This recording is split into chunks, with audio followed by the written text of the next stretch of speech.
look here to the right side on 1st and 10. On play action, Allen. First down throw there is incomplete. Pretty clear approach here, Mike. You're just trying to take advantage of the size of your tight end versus a smaller defender, and you're just saying box him out and go up for an offensive rebound and get the ball at its highest point. In this case, it falls incomplete, but if they continue to get that matchup, this quarterback's not going to shy away from giving his big tight end a shot. And he's out of bounds all the way inside the 15-yard line.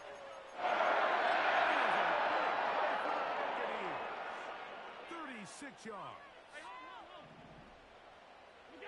Allen going to throw again. He pulls it in around the 5. And the Buccaneers are going to have a 1st and goal. Very nearly a touchdown. He's going to be marked out of bounds just shy of the pylon. Allen working from the pistol. To the goal line and in. Touchdown, Tampa. Well, the play fake gets its job done, and so...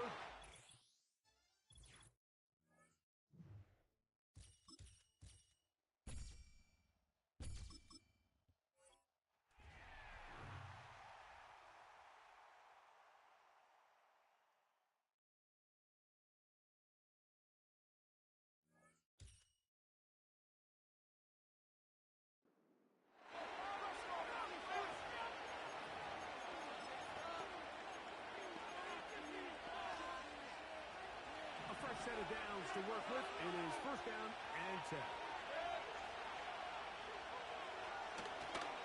Baker going to hand it to Rowe. And he'll get back to midfield, so no gain on that one.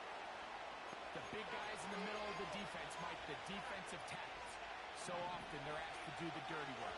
Keep the blockers off the linebackers. Let them run around and make all the plays. But in this case, this guy's able to shed his blocker, make the stop, and keep it to no gain. And they get to him and finally bring him down. It will go down as a sack. Here's a 3rd and 10.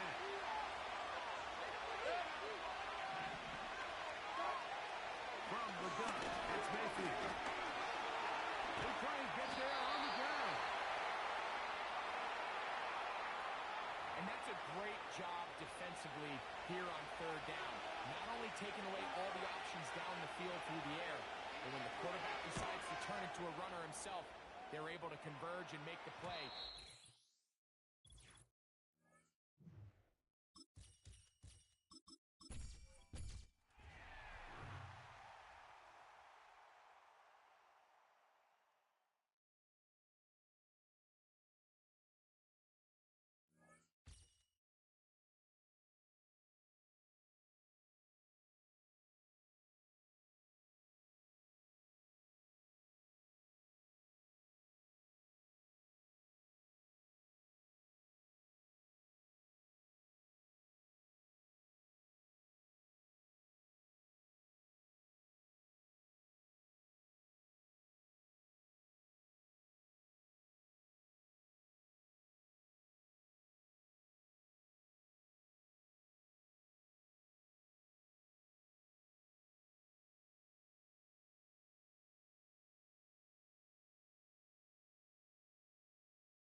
I'm talking about banking.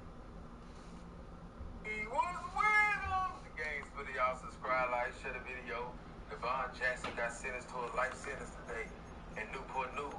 If y'all don't understand what I'm talking about back in 2022 July And the on a offense hot day readies for a first in down Newport and 10. News at the 7-Eleven. You know, him and Throwing his now old is lady. Allen. He's sitting in the car. And he's Probably got sitting his this old to lady in the store. Jefferson.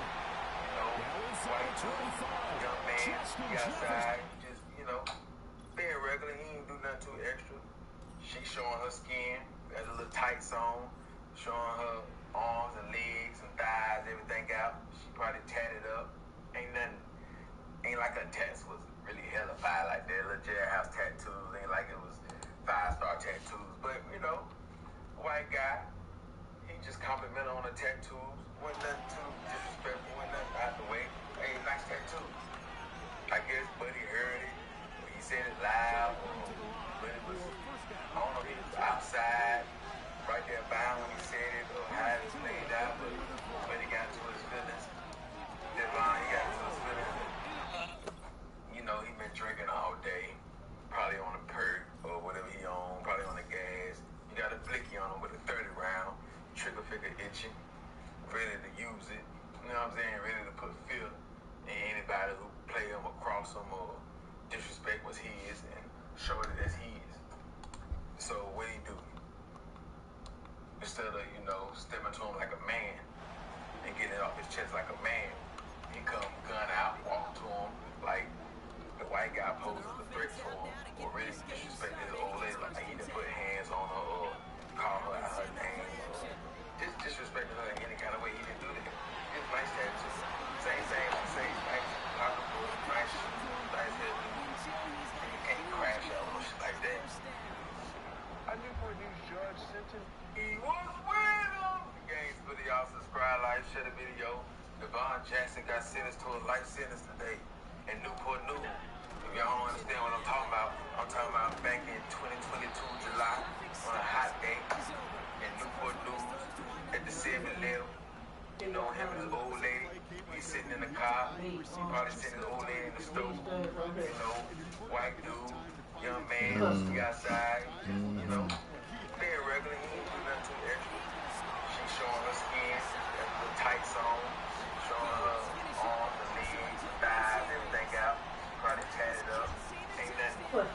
Ain't like her tats was really hella fire like that. Little jailhouse tattoos.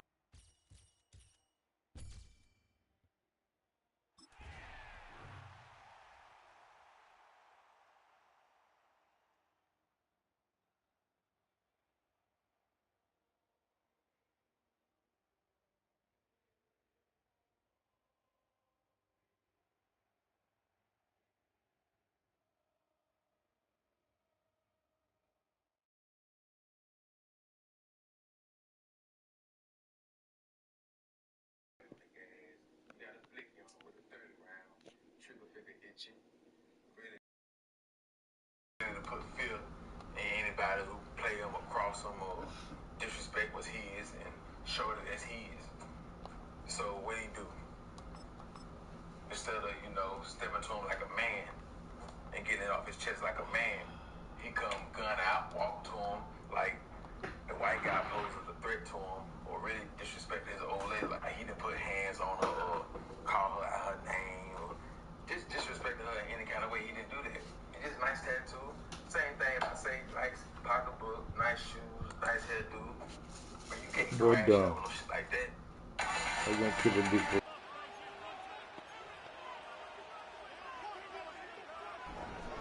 A Newport News judge sentenced 30-year-old Devon Jackson to life in prison for shooting and killing 24-year-old Michael Faison Jr. That homicide happened at a Newport News 7-Eleven gas station in July of 2022, and it was all caught on camera. The victim's family says that they were pleased with that sentence. Finally relieved that it's over. I do believe the family is remorseful. Him, I'm not so much believing, but he didn't really sound remorseful. Melanie Faison, Michael Faison Jr.'s mother, believes justice was served in court for her son's killer. He's not getting out anytime soon.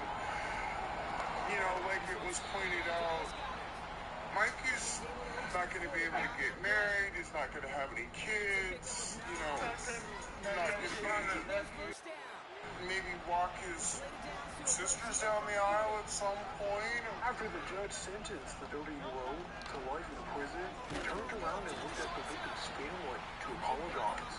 Jackson read a statement in court saying that his impulsive reaction took another man's life. He said, quote, "I never intended to kill an innocent man," end quote. Jackson also stated that he was drunk when he shot Faison. Somebody else got to be gunned down. His mother took the stand, asking the judge to be lenient with the sentence. In addition to the life sentence for murder, the judge also gave Jackson 3 years for the firearm and commission of a felony charge. Like for 3 years, that's In crazy. Newport News, only under head, these 3. Like to all my young dudes that's 30s and 50s or switches or whatever you got on you, do not go out like Mr. Jackson. Do not go out like that. You do not want to be doing an L over a compliment. It ain't like the white guy said, "Damn, you got a fat ass." He ain't say that. You got a nice tattoo. Come on, man. Your girl got all her skin out. It's hot. You can't even compliment her. So what's she supposed to do? If a female compliments you and say, "I like your hair." Come on, man. She's supposed to crash out and crush the whole girl. Nah, man. Y'all can't be that. Y'all trickle to that can't get you in that bag. Like, how you gonna rise up and get a high body You count? think he's gonna get away with that? You gonna stay crash out, taxpaying citizen. Nah. So how you gonna get on the ring?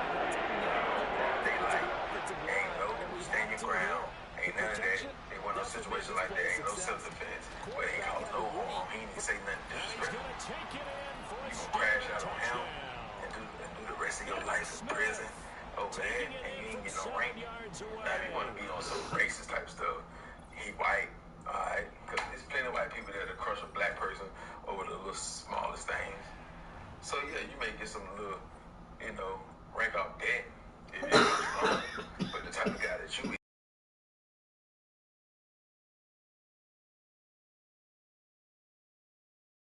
on you when you've been drinking and shit like that. I don't know if he was a convicted felon. You know what I'm saying? I don't know if the gun was stolen. But it probably had to be dirty. For you to be a concealed carry, and you just crash out or some shit like that. Of a word, or he was raised by your mama, Wayne. You had to be raised by your mama. Like, to all my street guys, my young niggas that's raised by their mama. No daddy, no stepdaddy, nobody in the streets that really give you the ropes, give you the game on your emotions, how you react to certain situations, bruh. If it's that serious, you can just smack them around.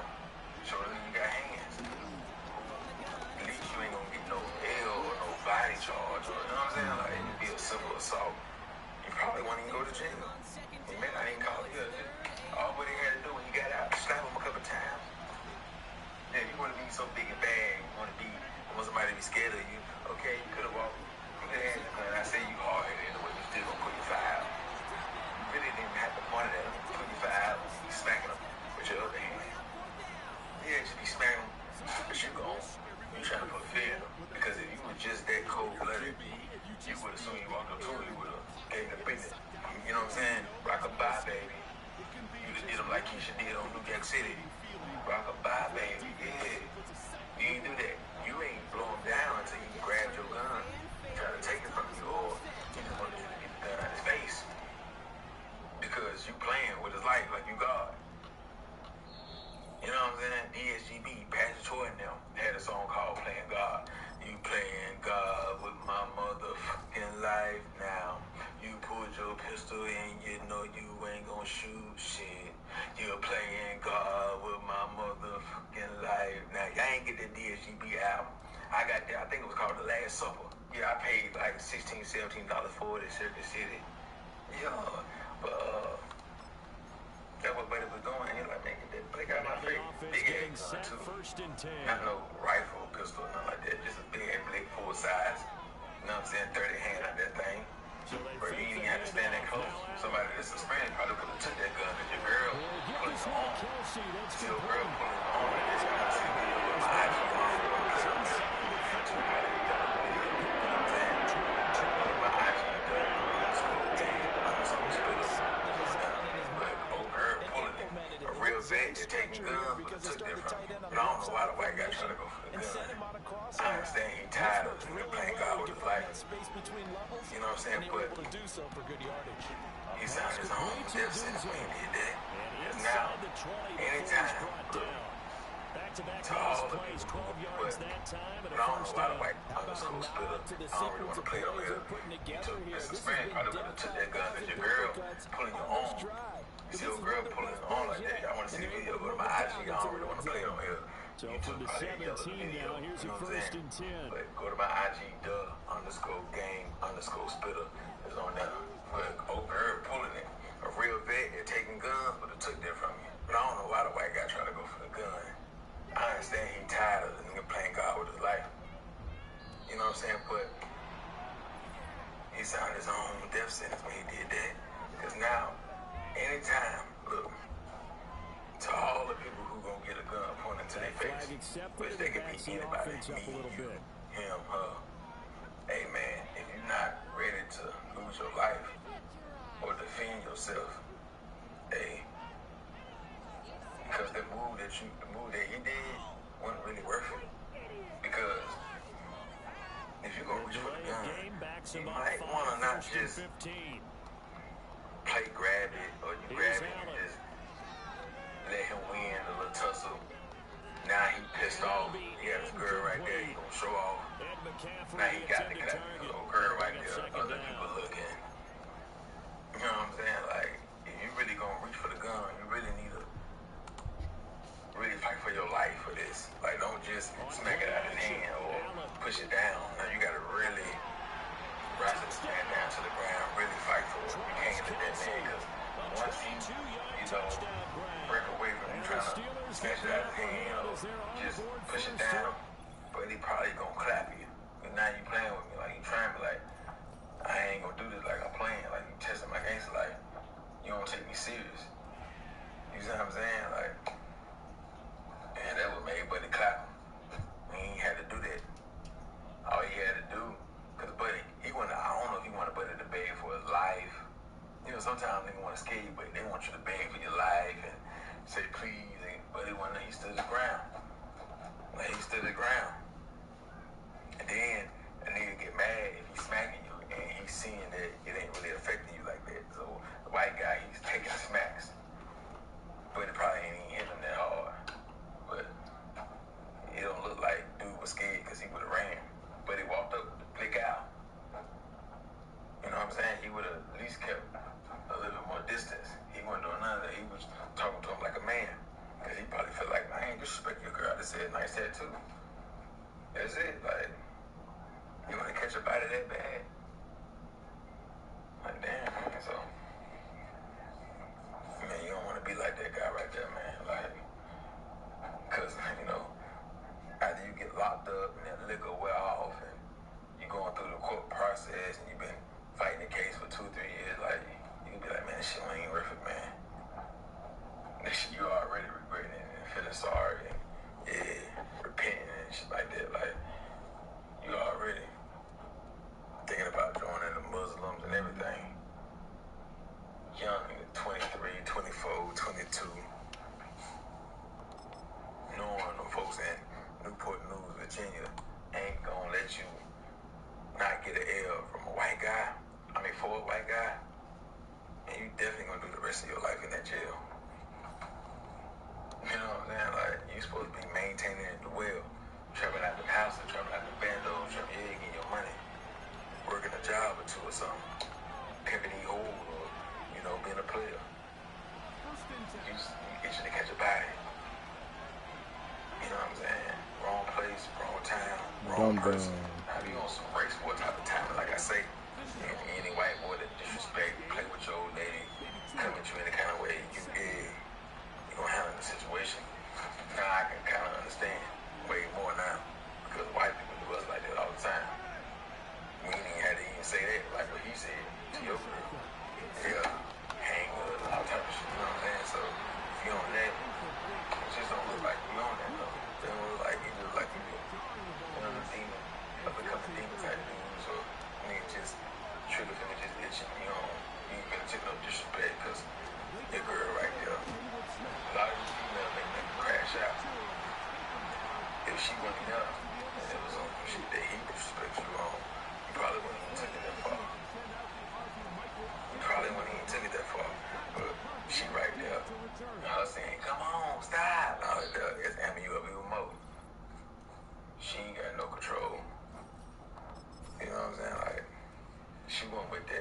she was with that, she would have been amping you up like, hey, y'all fucking, she would tell you, like, let's go. You already showed out when you pulled the blick out. That's all you had to do. You could have, you say what you had to say, you went about your business. You probably would have got locked up for assault by pointing the gun. You know what I'm saying? Locked up for that. You ain't got no L. Probably would have got a year or probation, depending on your charge. I mean, depending on your record. You could be feeling the gun stolen, whatever. Not to say they would have caught you with the gun, but they still would have charged you with carrying a gun by convicted felon, assault by gun, misdemeanor, all this shit. But it would have been over here, the worst of the worst, 5 years or something like that. You know what I'm saying? But you had hands on, and you couldn't fight him. You couldn't fight him. I think you had to feel that you would have got whooped. So that means you ain't really on no race war type of time. What you mean? You scared to get down with a white boy? Ain't like you should have fought that boy. Skinhead, Aaron brother type dude. Come on, threw your life away for Nathan. He was like he no threat. You can't even get him a fade. You could have gave him a fade when you about your business. Come on, dog. Or you could have just got up and chill like a man. Told him, hey, man, don't be giving my girl no compliment. Don't be. That's it. He didn't go to the extreme with the compliment. He just said nice tattoo. He didn't say nice tits, nice ass. He didn't say that. Come on, man. Right? And even with that, if he would have said that, ain't no telling if he would have seen her with you. You could have been way over there in the car and just overheard. You know what I'm saying? Or you sitting in the car, you seen him saying something to her. When she got to the car, you didn't ask her, what did that man say? What did the bitch nigga say? And she said it. You know what I'm saying? She repeated what he said. And, come on, man. You went over there trying to show out. It was just a show out. But the prosecutors, the judge, they showed out the day in the courtroom. They gave you an L. They gave you an L. Start this one. Not only a touchdown, but a nice.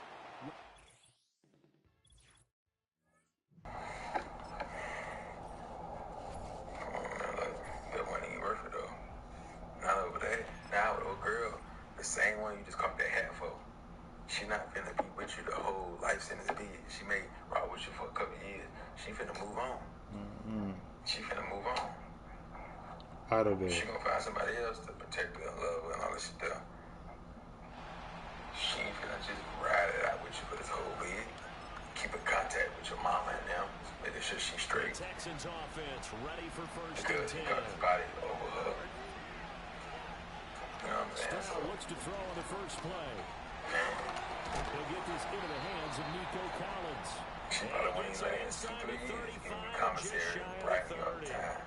Soon as you come in the prison, all this gonna First stop. and 10. All this gonna stop. You gotta live with that decision, man. You gotta live with that decision. A shotgun snap to Stroud. That means y'all gotta chill. He finds his I target. know you Fuck got no. I know you got the 30 on you. They're I know, done. yeah. I know you got your issue. I know you ready to squeeze that mother. But no win to do that there. No win. It's a time and a place. And the offense ready for Please a wait till you first get a down real and issue. 10. Then crush your target. Now, if you on some race war type of timing, all right, then handle your From business. the midfield strike, they'll look to Handle your business. throw. But, Flushed out right. life sentences come with that. He'll get 3 yards on the So, scramble if there you at on some second race war, down. ain't no way I'm gonna apologize to no white family. I'm on some race war, I ain't apologizing to no white family. And it's there for the judge. He's gonna, unless it's a black judge. If it ain't there, I'm disrespecting. So that you don't come in me talking something, don't come in me talking that motherfucker shit to me talking something. It's a race war. You doing it for the race of the coach and you apologize Just to a the couple family. on the ground there, and that's going to bring up third It's and supposed to tell the about family, 6. look, y'all want They them. are in need of 6 yards here if they Look, hope y'all to move want the them. chains. You already got remorse. From the I gun on on some race third war down, type of here's shit. You Stroud. ain't do that. Now you with drunk. But he can't Yeah, get you away with drunk from off it. that Down absolute. he goes.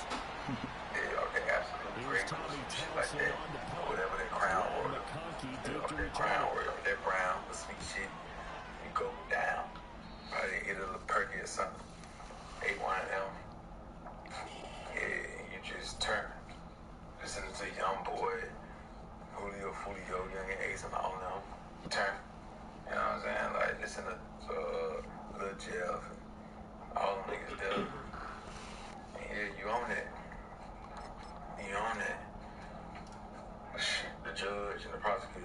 Ew. Now your mom over there crying, asking the judge for leniency, and she, nah. That man got to be off the street because that man too wild. He too wild. He don't know how to control his index finger. He don't know how to control his index finger. So judge got to, sit him down. Because that man too wild, man. He too wild. First down and 10 now for Yeah, the man, Saints don't. offense as they get Hey, ready. y'all niggas that emotional over compliments and shit like that. You shouldn't even have no girlfriend. Stop saying you want a bad bitch, you want a city girl, girl, like IG models, they show off their skin. They gonna show off a tattoo. What's the purpose of getting all these tattoos? Motherfucker can't even say, man, nice tattoo. Motherfucker can't even say, your hair look good. Hey, nice Jordan. You was crushing me. Hey, I like your shoes. Man, damn. I could have been walking right beside him. Hey, nice tattoo. I was there, I thought, appreciate it. Hey, disrespect, bro. And no kind of phone. Like, you take that. And can't even say, it ain't no disrespect. He asks for a number. He don't see you. He don't see you. Hey, what's up, dude? Can I get your number? Can I get your name? Yeah, it's all good. What's going on? You ain't walking right beside him. He ain't say it. Come on, man. I nigga want girlfriends, but then y'all too emotional. My nigga too emotional for a girlfriend. Nigga, just be single. Just be single because these females tricking y'all off the streets. Now, if a nigga really do apply pressure to her, as far as like violence, or trying to rob or trying to snatch her or whatever, you ain't there to protect her. Now, if a nigga really do try to come up and spit that sauce to her, spit that game to her, and yeah, he get her, you ain't there to stop it. You doing 25-year plus, but hell. And it's still 23 hours a day. Tender. Yeah, like, you ain't the female jumper. You went there to save her. You smack her. Can't be tender out there, dog. Cause you crashed out over a white boy. Saying, nice tattoos. White boy. Knowing the white guy not even her type. You crashed out over a dude that's not even her type. She don't even like white people like that. Did she chill with a white guy before? If she do like white dudes, she don't like them like that. She don't like how they look like that. She don't like them looking like that, though. She be like the Eminem, kind of like Justin Timberlake type of white dude. Paul Walker, the rest of his Fast and Furious type of white dude. She may not like the hillbilly looking type of white guy. You know what I'm saying? He does have eyes. Type of looking white guy. Long term type of looking white guy. She may not like the hillbillies. She may not like the redneck type of look. She may like to do that. Yeah. Still got a little bit of soul in them. You know, John B. Singer John B. Girl, it's alright. I can still down for me. I can still your eye. Yeah. She like the type of white dude. She like white dudes. She don't like him. Come on, man. Wait. What is he gonna do for her? What is he gonna do? He's standing outside sweating like a dog. Probably smelling like a dog. Yeah, all this shit. Come on, man. You're supposed to know your girl type. You're supposed to know your girl type. Yeah, man, so crushing him, it didn't even make sense. With that life sentence, it makes sense. To the judge, to his family, to the prosecutors, and to the people who looking at the story. And you acting like my food look like you. That's dressed better than you acting like damn, you acting like a dude that look like you that got jewelry, yeah, got this shit on, designer on, got a Tesla Cybertruck part right there. You know what I'm saying? Then I can at least kind of see like damn buddy is, everything your girl wants you to be. You crashed out over a hillbilly looking type of white guy. Damn. Not the Justin Timberlake, not the millionaire type of white guy, not the, him? Damn. That's a girl. Yeah, man, I hit that like button. Y'all subscribe to the channel, man. Another brother gone. The ID, the _gang_spitter. The cash app, $, the gang spitter, 704. He was with him. Go. Quinn Talent.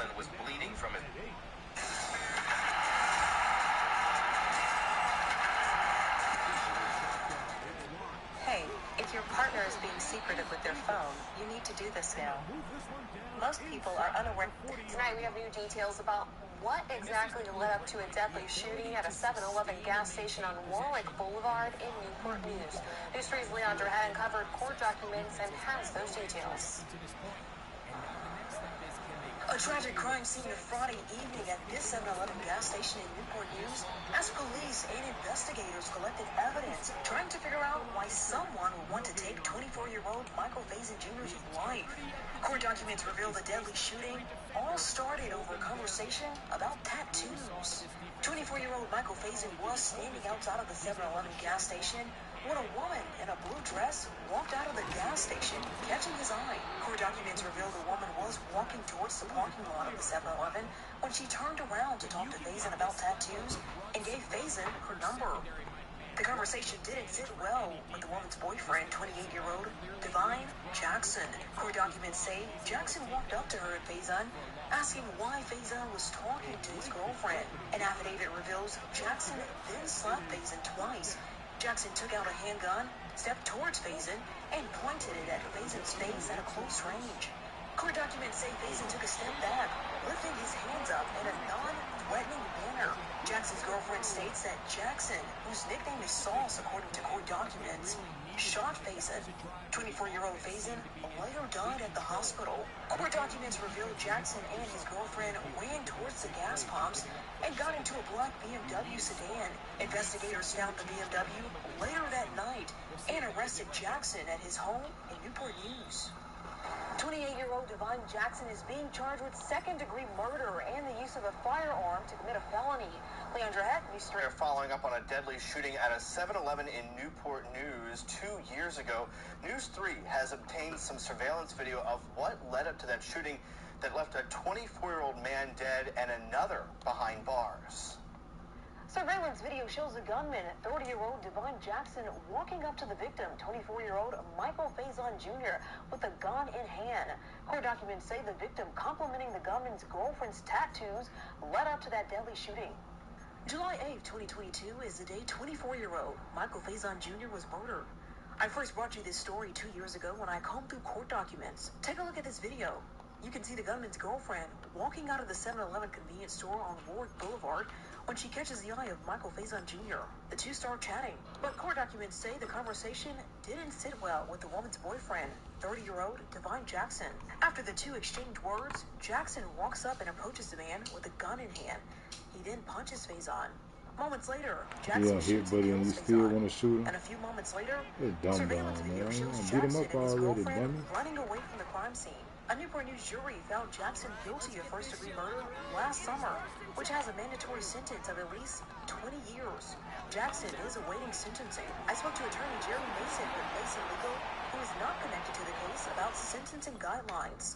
There's a strong chance that you give him life because I think judges want to deter this one, the type of senseless killing. Based off how the video looks, premeditated, it was senseless killing. The guy was not threatened at all. Technically, his hands was up. Faison's family was too distraught to do an interview, but his sister released this statement about the gunman, saying, quote, "I don't want him ever getting out. I want him to stay in prison forever. I miss my brother. He worked at Jiffy Lube off of J. Clark Morris Boulevard." End quote. The gunman, Divine Jackson, is scheduled to be sentenced Friday morning in the Newport News Circuit Court. We'll update you once he is sentenced. I'm Leandra Heck, News 3. A Newport News judge sentenced 30-year-old Divine Jackson to life in prison for shooting and killing 24-year-old Michael Faison Jr. That homicide happened at a Miami touchdown.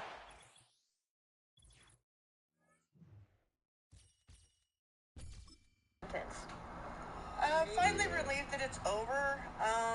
I do believe the family is remorseful. Him, I'm not so much believing, but he didn't really sound remorseful. Melanie Faison, Michael Faison Jr.'s mother, believes justice was served in court for her son's killer. He's not getting out anytime soon. You know, like it was pointed out, Mikey's not going to be able to get married. He's not going to have any kids. You know, not going to maybe walk his sisters down the aisle at some point. Surveillance video shows the gunman, Jackson, walking up to the victim, 24-year-old Michael Faison Jr. with a gun in hand. Court documents say the victim was complimenting the gunman's girlfriend's tattoos, which led to the deadly shooting. After the judge sentenced the 30-year-old to life in prison, he turned around and looked at the victim's family to apologize. Jackson read a statement in court saying that his impulsive reaction took another man's life. He said, quote, "I never intended to kill an innocent man," end quote. Jackson also stated that he was drunk when he shot Faison. Before the judge sentenced Jackson, his mother took the stand, asking the judge to be lenient with the sentence. In addition to the life sentence for murder, the judge also gave Jackson 3 years for the firearm and commission of a felony charge. In Newport News, I'm Leandra Head, News 3. On play action, Allen. Room to maneuver at the 35 and down to the 28-yard line. Again.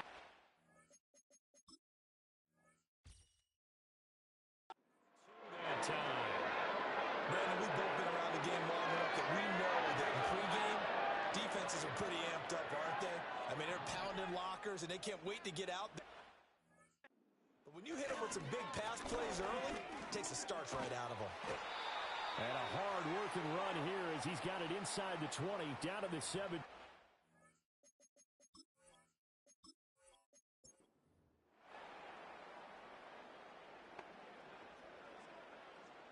Here are the Dolphins now as they're set to go on 1st and 10. Almost R.I.P. to the young brother who lost his life in this senseless situation. This right here is sad, bro. The man who committed the crime is obviously a very weak, mentally insecure individual. This is the man who lacks emotional intelligence. This is a man who don't know how to control his emotions. And the reality is, the same woman that he threw his life away for, she will be moving on and dealing with another man. Think about how crazy that is. You threw your life away for nothing. And there are a lot of men out here who lacks self-control, emotional intelligence, and those dudes need help. Because mentally, they are not in their right mind. And that's why it's sad.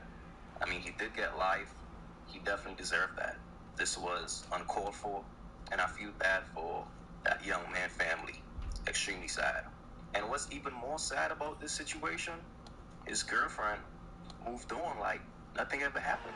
Even though at the time her boyfriend murdered that young man, she got back in the car with her boyfriend. She left with her boyfriend. Now, you would think if a woman sees a man commit a crime like that, she would take off running. But his girl got right back in the car with him and left with him. Why? Because she knows the type of man that she got. She was the one who chose him. And that's why you can't feel bad for women in situations like this. Because, and I hate to say, bro, but a lot of times, they are the common denominator. Why? Because she chose that guy. She knew that man ain't got no self-control, no emotional intelligence. She know that. But see, most women, most birds, they think that type of shit is fun. They go, oh, he's crazy, girl. Oh, that nigga's so crazy. And here's the reality, bro. Some people love to play with fire until they get burned. And then when they get burned, it's like, oh my God, I didn't know the fire got hot. And again, the sad part about it is she's already on to the next dude. And she's going to choose another dude like him. Why? Because it's fun. And here's the reality about birds, fellas, about women like this. They don't want a man who got emotional intelligence. They don't want a man who's disciplined. They don't want a man who got self-control because it's boring to them. They want to play with guys who need help and call it toxic. They want to deal with men like this. Men who lacks self-discipline and say, oh, he's so toxic, girl, I love that. And then when shit like this happen, fellas, they just move on to the next one. That's why as men, we gotta be wise out here, bro. We really gotta self-improve, fam. Protect your mental, fam. These women be playing with you all. It's right here sad, man. Please leave your thoughts in the comments.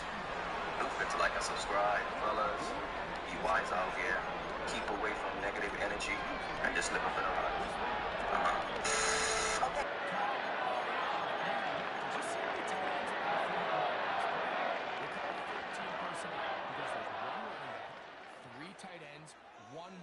receiver, so everybody on defense is thinking run.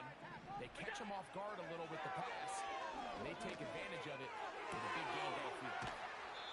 This is a great example here of just not getting too complicated as an offensive coordinator. Who's one of your best players on the field, and how do you get the ball in his hands? They'll come up here on 2nd down and 5.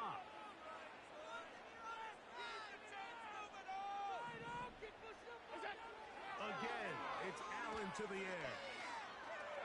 Now a deep ball looking for Brown. There's a fine line between trusting your arm and having a little bit too much faith in your arm, right? I think this is one of those situations here, Mike, where there was nowhere to go with the ball.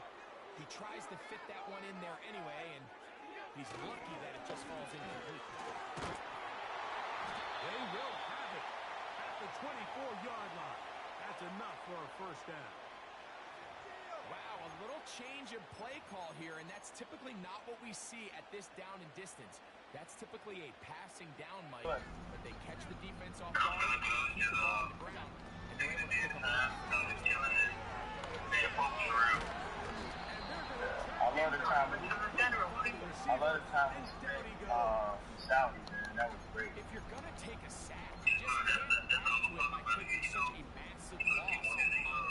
Understand when the pocket breaks down, move up, cut your losses now. Before you lose that battle. Wow. Yeah, man. You know, I just got off the phone with Trump. I talked to him for the first time. And it's going to bring up 3rd down. 5 minutes phone, yeah. After Kanye's interview with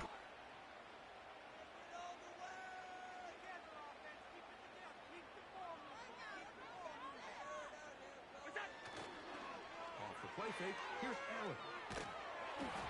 And that is incomplete.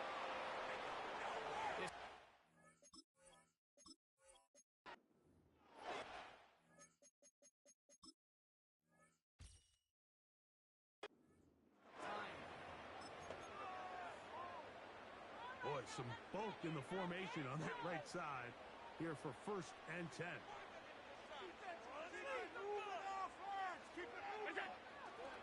Play action. It's Allen. That's caught. And he'll be taken down. In business inside the 30-yard line. Spinning on this opening drive through the air. That's exactly what they wanted to do.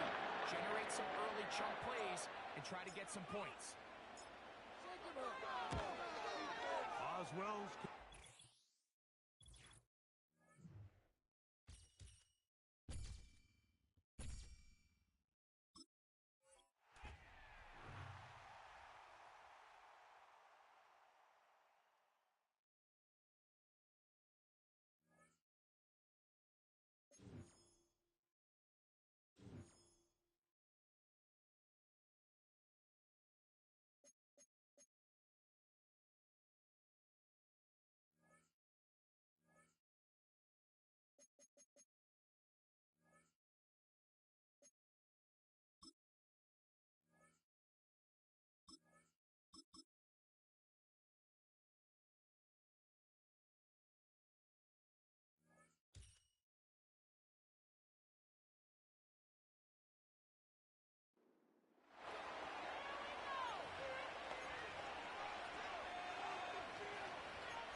Set to go now on 1st and 10. Okay, here we go.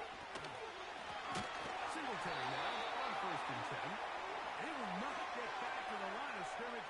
They pick him up and throw him down for a loss. Great job by that linebacker timing his blitz. He didn't give any indication to the offense that he was coming. And he's able to get through that hole and take the ball carrier down for a loss. is the same man Dirk gifted $50,000 to during that very Instagram live. What's the name? Steady crying, huh? He's steady crying. Feed him. Feed him. You see that? Feed him. Y'all old y'all babies. I gotta hold my money like this. It's too much. Crazy though. I'm sitting up there doing all this. Sneak this and internet games and all this.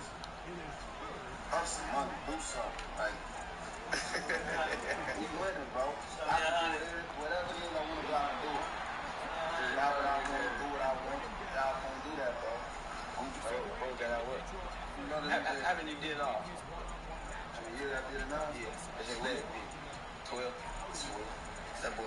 20 years. So much money. We really just get an order to figure out the lanes, man, boy. However, months before his arrest, Dirk sensed that Jam was acting suspicious. It was later revealed that Dirk had been playing 3D chess all along, knowing that OTF Jam would eventually cooperate. I see shit from a mile away. I don't think people realize that I can have a conversation with you for 5 seconds and know your is gonna cooperate. Dirk later addressed the situation, revealing that he no longer even lets his friends know where he lives and keeps all information to himself. You can tell how disappointed he is, knowing that Jam betrayed him. Nobody's ever allowed to Miles. Our best friend never been Miles.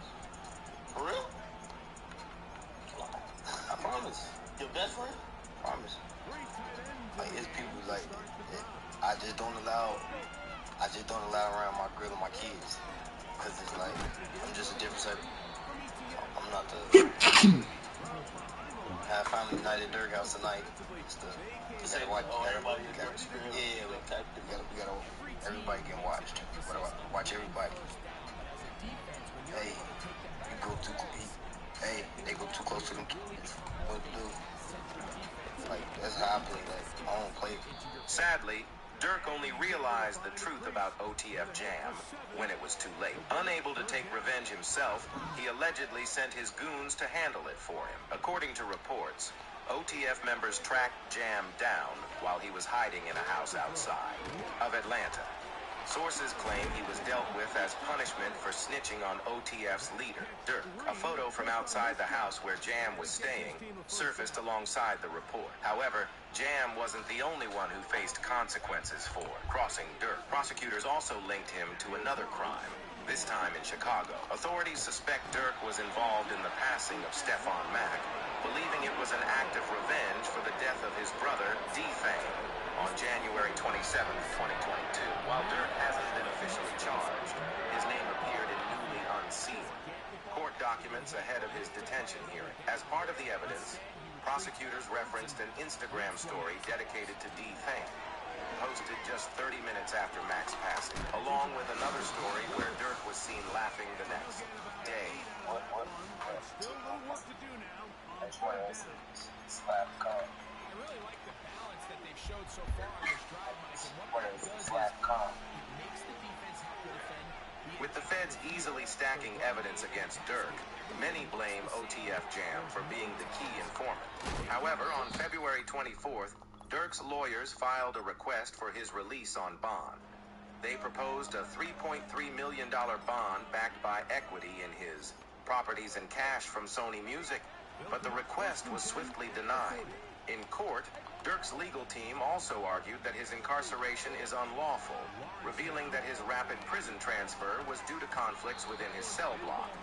As a high-profile rapper, Dirk was allegedly being targeted for commissary and money, raising concerns about his safety behind bars. His lawyers warned the judge that his life in jail is at risk and that he isn't receiving the legal protections he should. Additionally, they believe Quando Rondo may be orchestrating hits on Dirk as revenge. Both Quando and Lol Tim have given interviews sharing the same message, leading some to see it as a strange coincidence, while others think it was a strategic move to avoid federal scrutiny.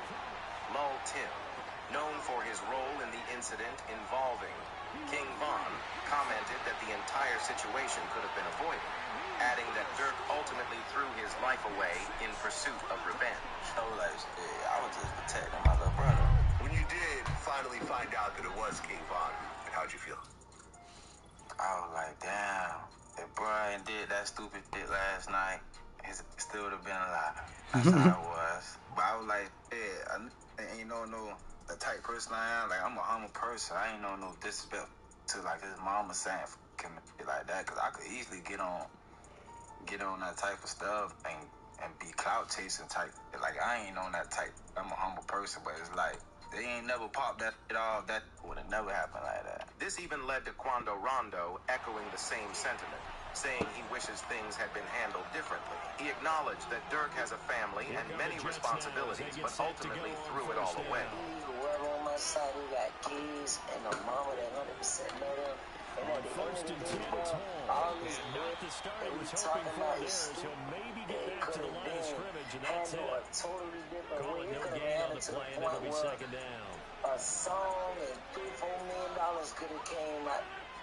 Or whatever, like they could have got handled in a legit way and a music way. This has made Dirk's time in jail even more difficult, as he has been moved to a new section with poor living conditions, similar to YNW Melly's situation. Charleston White even commented, stating that people like Dirk don't deserve comfortable jail conditions. The YNW Melly, I'm so happy he's taken down. I'm so happy he's showing off that elite athleticism as he gets the sack. Here's Thomas Morstead on now to punt it away on fourth down. You ain't got a right to complain about a motherfucking thing about being mistreated. When you done chose to play somebody. Dirk's lawyers have laid out several arguments for his release, beginning with an alibi to counter the prosecutor's claim that he self-snitched in his lyrics. In a strategy similar to the YSL trial, Dirk's defense presented a sworn declaration from his producer in the M for Hire case. The producer stated that the song Wonderful Wayne and Jackie Boy, featuring Babyface Ray, which prosecutors allege brags about the crime, was actually recorded 7 months before the incident took place. To support this, the court documents included an attachment showing the original project file's creation date, proving the lyrics were written and recorded well before the crime occurred. The specific lyrics in question, Look on the News, and See Your Son, You Screaming No No, were linked by prosecutors to Quando Rondo, who was seen on camera at the scene reacting similarly. This man, a passenger in that car, frantic at the sight. While the alibi seemed strong at first, prosecutors quickly turned it against Dirk. They pointed to additional lyrics from the same song, where he raps, "Told me they got an Addy, go. They got the location, go." Prosecutors argued that this could imply coordination in targeting someone. Further fueling their case, Brick Baby recently stated that he would have dropped Quando Rondo's location if Dirk had asked, adding more weight to the prosecution's claim. Then people like, you lined up somebody from your hood. Like, listen, I did. But at the end of the day, what's wrong with giving my friend the address? Oh, this is my boy. He lost his boy. Who did it could be around. 9 times out of 10, had he had to ask me, I probably would have been. You know, if he even asked anybody, if this is even true. But 9 times out of 10, like I said, can I leak a bar? Sure. I said if he make the call right now, I just step in. Right. As Brick Baby already agreed, he's not snitching against Dirk. Brick Baby has already made it clear that he won't be snitching on Dirk. But the Quando screaming lyrics remain one of the biggest coincidences in the case. Prosecutors even backed their argument with a video clip of Brick Baby publicly stating, "You can't say Dirk never slid for King Von anymore because they got PAB." After Dirk's arrest, Brick Baby reacted to his own past interview during a live stream, making it seem as though he unintentionally drew federal attention to Dirk's name. Was this an attempt to? Well, I can't say that no more. They put you as well. You can't say that no more. Oh, because of FNG Cash? Oh. Nah, because no power. So this is about the... Oh! What's that? But I'm just saying, they just say you can't say that no more. With the feds investigating Dirk, one of the first pieces of evidence they uncovered was footage of King Von jewelry shopping, alongside 2 suspects in the OTF case, D and Blue. Go over there. Buff, you good? Go ahead. They got real in here, man, because he just stepped in. The money man stepped in. With the help of DJ Academics, it was revealed how Dirk seemingly incriminated himself through the release of his album, Almost Healed. 2020 Bond, 2021 his brother. 2022 is who his brother, they get clapped. To Bond, at least a cousin of theirs get clapped. 2023, he drops an album, Almost Healed. What do you think about that, Shaq? It's like poetic. 2020, Bond, 2021 his brother. 2022, Get back for both those situations. 2023? Defensive coordinators preach all the time. Play pass defense with vision. This sparked rumors that OTF members were snitching on Dirk, leading OTF Bezo to step in and calm everyone down. No more. Know what's going on with the people that's in the courtroom, man. For real, for real. It's gonna be false accusations. Y'all don't even know what's going on. For real, y'all really be trying to play Inspector Gadget and all this. Y'all just be weird as hell. That's what I be talking about, man. Like, first y'all done threw the jam rumors out there. Now y'all talking about Vonnie a snitch, gang. A snitch on what? Y'all don't even really know what's going on for real. My kids, y'all really just be running. And that's why I don't participate in nothing that got to do with nothing illegal. Because y'all be trying to get them put under the jail. Dirk himself later addressed the situation through a jail phone call, reassuring everyone that he's standing strong and not entering protective custody. I said, I know you, but if you need anything, you know, that's you.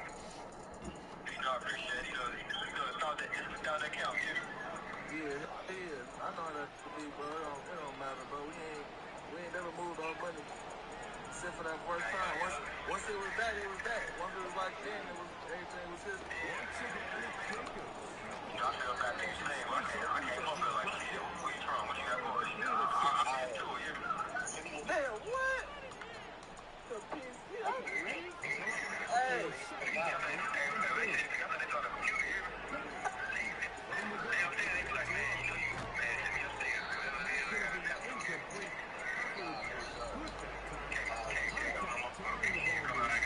But it's not all bad for Dirk. A lawyer has predicted his potential release date and when he could regain his freedom. Lowest hanging fruit, whoever, didn't actually die, maybe someone that was involved that didn't actually, or someone that, but it didn't hit, they're going to have forensics. So they'll take whoever is the least culpable, and I think that they'll approach him and make a deal with him that'll be the most attractive. And if that guy doesn't make a deal, they'll move on to the next guy. So usually that's what happens, right? You go for the lowest hanging fruit first, the guy that you think will flip, the guy that didn't really have that much involvement. And I think what also is interesting with the indictment is it wasn't just money. They're like, oh, it could have been money or it could have been career advance. Kodak Black's attorney, Bradford Cohen, stated that Dirk has a chance to beat the King Von and Quando Rondo revenge case, unless OTF members testify against him. Cohen added, I'm hesitant to say they have a slam-dunk case against Dirk Banks. They still have a long way to go to prove the conspiracy.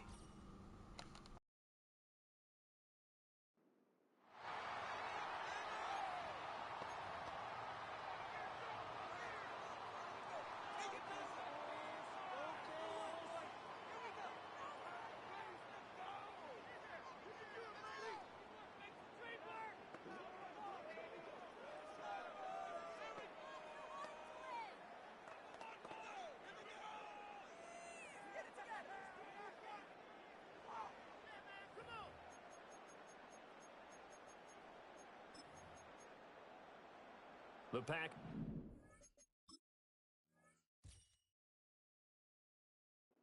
It's here, ready to go on 1st and 10. Smith up the middle. Has some space here.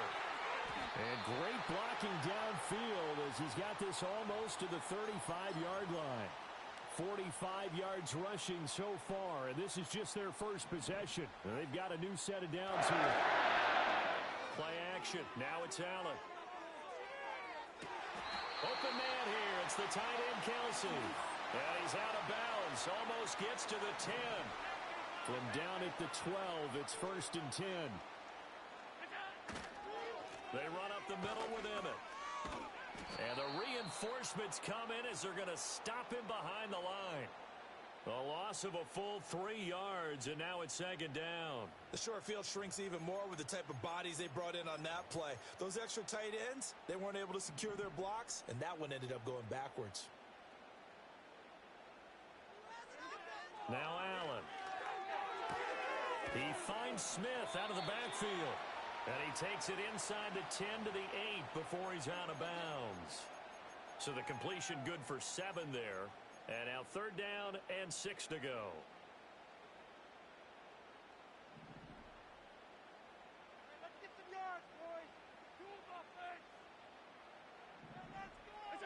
To throw, it's Allen. Toward the pylon, caught. And just shy of the goal line as he's out of bounds right at the one. It looks like a jumbo set with 3 tight ends here for first and goal. Allen taking it himself. And he'll take this into the end zone for a Green Bay touchdown. The sneak successful from a yard out. And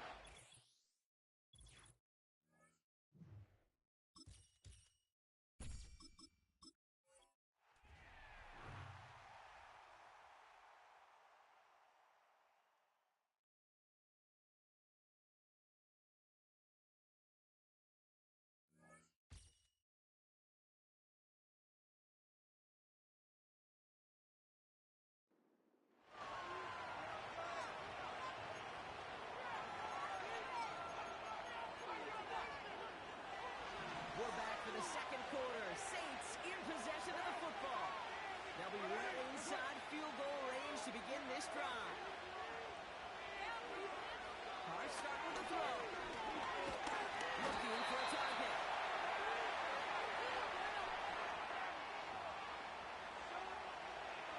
Offense to the line for second down.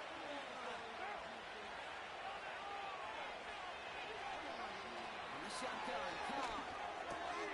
Connects with Johnson. And he's down inside the red zone before hitting the deck. The rookie from Notre Dame able to take him down. You know, Kate, over the years, I've heard defensive coordinators say, hey, you got to earn the right to rush the passer. You got to earn the right for me to call blitzes. And when you call a blitz and you don't get home and you don't hit the quarterback, you've earned nothing. That brings us to the 2-minute warning at Glendale. The Saints with the football. Here they come. This is 3rd and 5.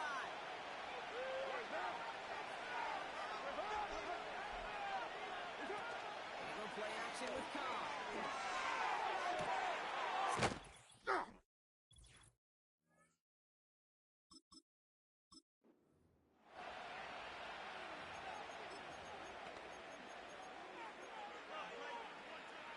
The drive picks up here. 1st and 10.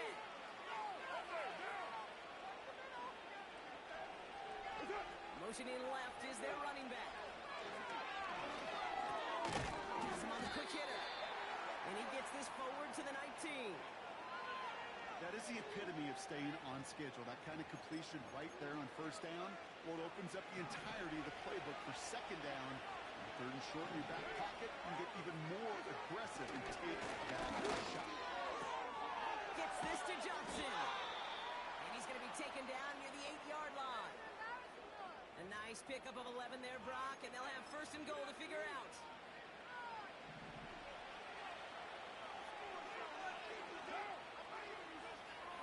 Motioning one of the tight ends.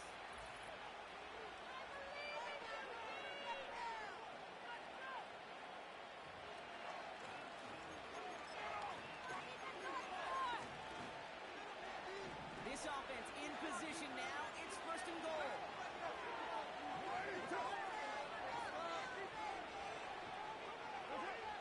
Carr here from the gun. And he just hucks this one away. Wasn't going to risk a throw or force something. It brings up 2nd down.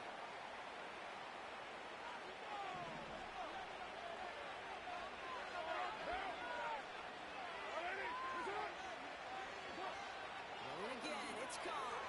Has it in close. And this one's stopped at the 3-yard line.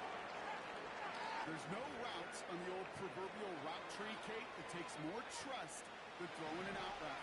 You're throwing it to a spot and believe it, your guy can get there.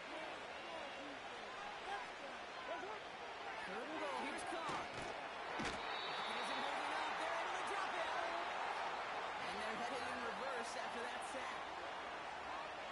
On 4th down, out comes the Saints field goal team and Blake Grupe. He's hit once already. This is a short one, inside of 30 yards. Nick and Tom.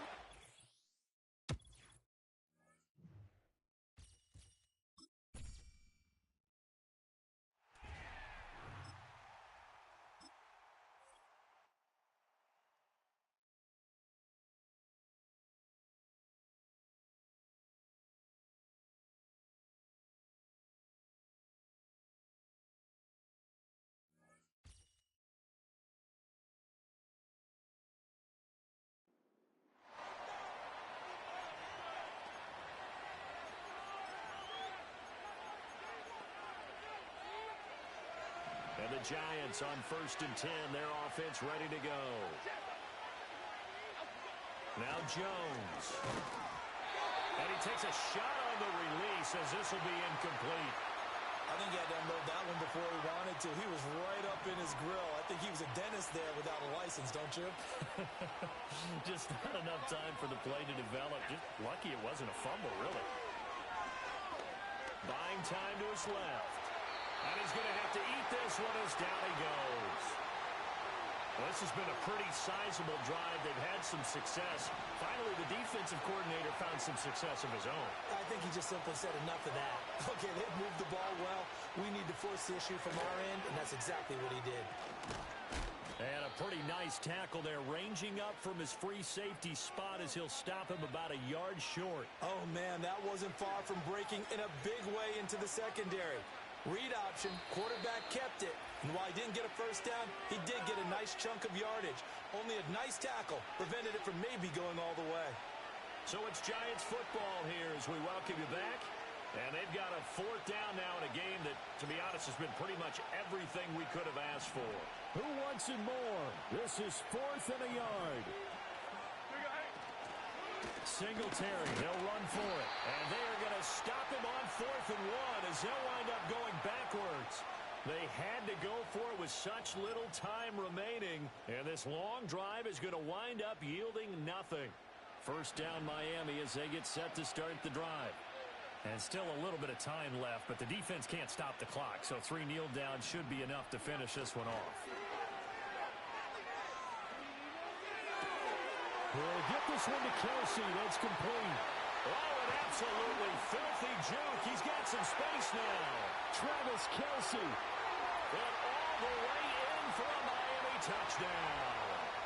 Travis Kelsey taking it in.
none of it was true. I don't have nothing to do with that.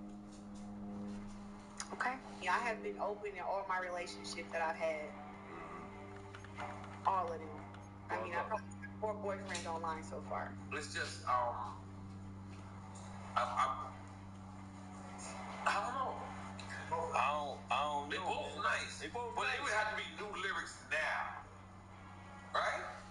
Because Joe can't keep doing Pump It Up. Y'all, is Remy Ma really out here holding Papoose hostage? Because why is this man out here begging for a divorce and she still won't let him go? I mean, it reached a point that Clarissa Shields was willing to step in the ring, ready to throw some hands and elbows, literally just to knock the sense into her. And y'all, this isn't just about love. Word in the streets is that Pap might be coming for that alimony bag. But let's not forget he held Remy down when she was locked up and kept her name alive. Now that she's been out here making her money and getting cozy with Easy the Block Captain, who, by the way, already replaced her with 2 younger women, Remy still don't want to let Pap go. Y'all, this is getting messy, and Clarissa Shields is not having it. So let's get into it, y'all. So Clarissa Shields has been out here showing love for her man Pap in the sweetest little way. Just recently, she hopped on the IG and with a birthday post that had everybody talking. She wrote, "Oh man, happy birthday, King Pap. So grateful for your life, your laugh, your music, your guidance, your love. You are truly one of one. I pray God bless you with many more years and even quicker hands, because today you're getting all your B-Day punches. Love you. Happy birthday, Papi." That was cute. Not her throwing birthday punches, though, because those might hurt. But Clarissa is clearly all in. But the elephant in the room, Pap still hasn't put a ring on it yet, even with all the rumors.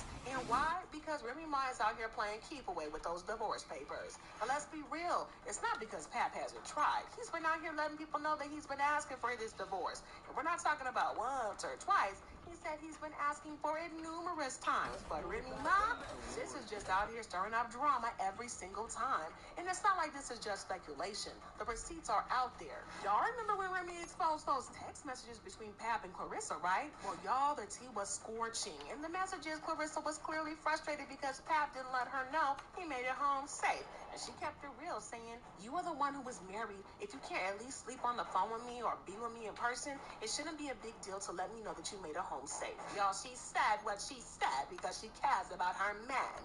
But Remy wasn't done. No, she took it a step further. She went on to accuse Pap of threatening to call the police on her and even claimed to have audio of him being physical with her. Now, Pap denied all of that, of course, but what he did say was that Remy is just mad because he's moved on. Y'all, let's not forget, during Christmas 2023, Remy was all cozied up with Easy the Block Captain. And now we all remember that rap battle where she straight up confessed she was in love with him. So how are you in love with a whole new man but still refusing to let Pap go? Make it make sense, y'all. Hey, yo, Remy, don't you love me? See, right there, that's the punchline. But if you thought that was messy, hold on, because there's even more. Clarissa and Pap have been giving everybody couple goals, and they even shared a little glimpse into their love life when they went on a whole vacation for Valentine's Day. Guys, they were out here in Hawaii living their best lives. But pictures showed them soaking up the sun and enjoying the vibes, and Pap was there kicking off the inaugural Hawaii Fest. Now, you know, Pap stays about his business, so even in the middle of his romantic getaway, he took time to hop on Threads and let the people know what's up. He posted, "The show was phenomenal. So many stars pulled up. We're records. This year, we make history."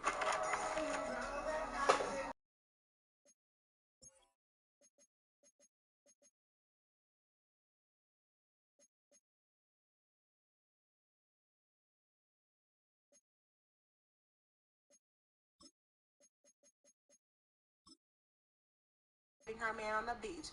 Just the 2 of us. We can make it if we try. Y'all, the love was corny, but the 2 of us.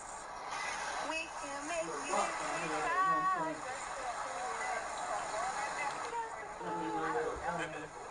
But they wasn't the only ones getting jiggy with it, because listen, this is where things get real serious. Word in the streets is that Pap has had this whole romantic getaway planned out for a minute. And get this, the plan was to make it official. Pap was allegedly hoping to finalize his divorce with Remy before his trip so that he could have his big moment and propose to Clarissa on Valentine's Day. I mean, can you imagine Hawaii, the vibes, the love in the air? it would have been perfect. But guess who had to come through and ruin it? Annie up, yep, that fool, Remy Ma. And why? Because things with her new boo, Easy the Block Captain, were going the way that she wanted. So she's out there playing games and keeping Pat from moving on. And you know Remy had already seen Pat give Clarissa the same support she used to get back in the day. And you just know that had her feeling some type of way. I mean, remember when Pat performed at Clarissa's boxing match while she was entering the ring? Y'all, that's a whole new level of love and hype that Remy's probably missing right about now. And seeing him show up for another woman like that, dang, that's gotta stay.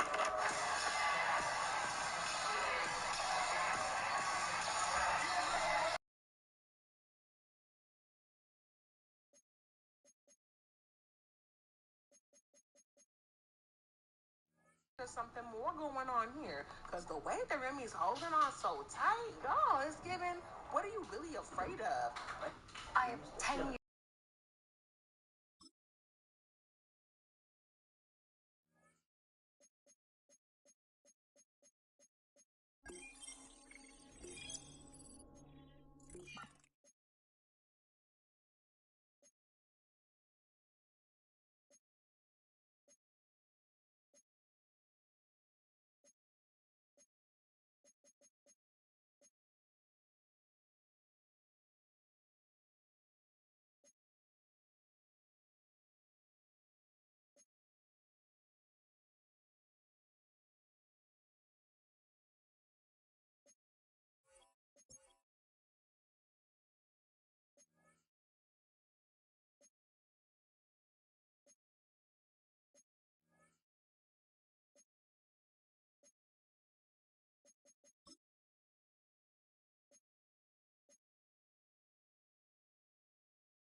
Love with the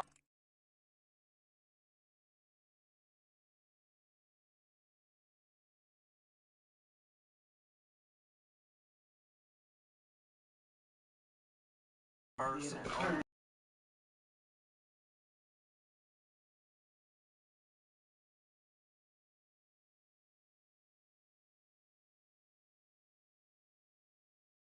These people know you really admire me. You love my style, the way I dress, the money I get. And let them know that if you really good, you put all this aside to do business with me and work with me. It's the truth. I know it is. Because when you see me stand next to Big Meat, your knees buckle. Oh, my ops, friends is my ops. I'm my ops, all that fake talk. But when you see my brother DJ Khaled, you hug that boy and drooled on his Amiri. You drooled. When you see little bro Flow Rider, you pick that boy up by the waist and lift him up. Woo! And that's your way of saying, Rose.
Nigga, bring that, man.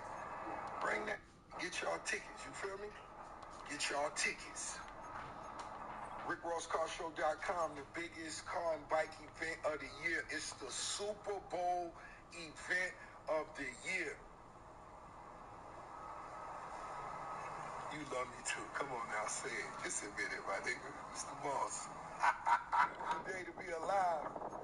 And man, I want to thank God for this not being a rendering. No, it's not a rendering. No.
And post the car show. You tight, post it, put it back. You feel me? And post that car show June 7th. Come on, tight pants. Do that. Post it. Put it back up. Somebody say you took that post down. Put that post back up. You tight jeans, New York Yankee hat wearing mother. If you don't put that tour back up and post the car show, and you do it right now. You do what I say. I buy your masters, boy. It's that early morning motivation. That's 200 million. That's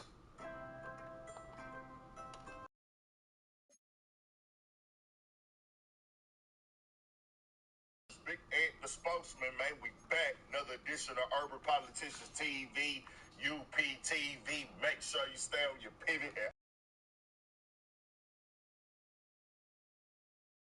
He is not done trolling 50 Cent for the day and got right back at it again throughout the whole day.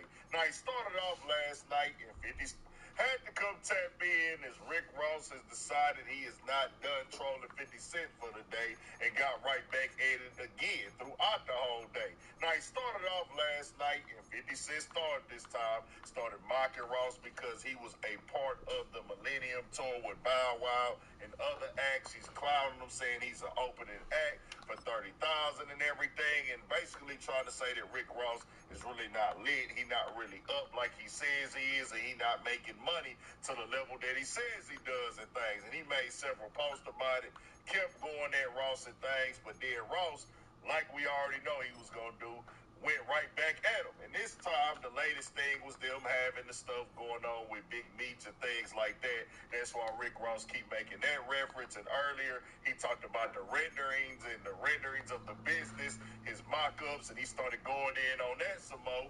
And then he also said that he would buy his masters. When he came back now once more, took some shots at 50, said, hey, nigga, come over here. I want to put your car in the car show. Let's do that.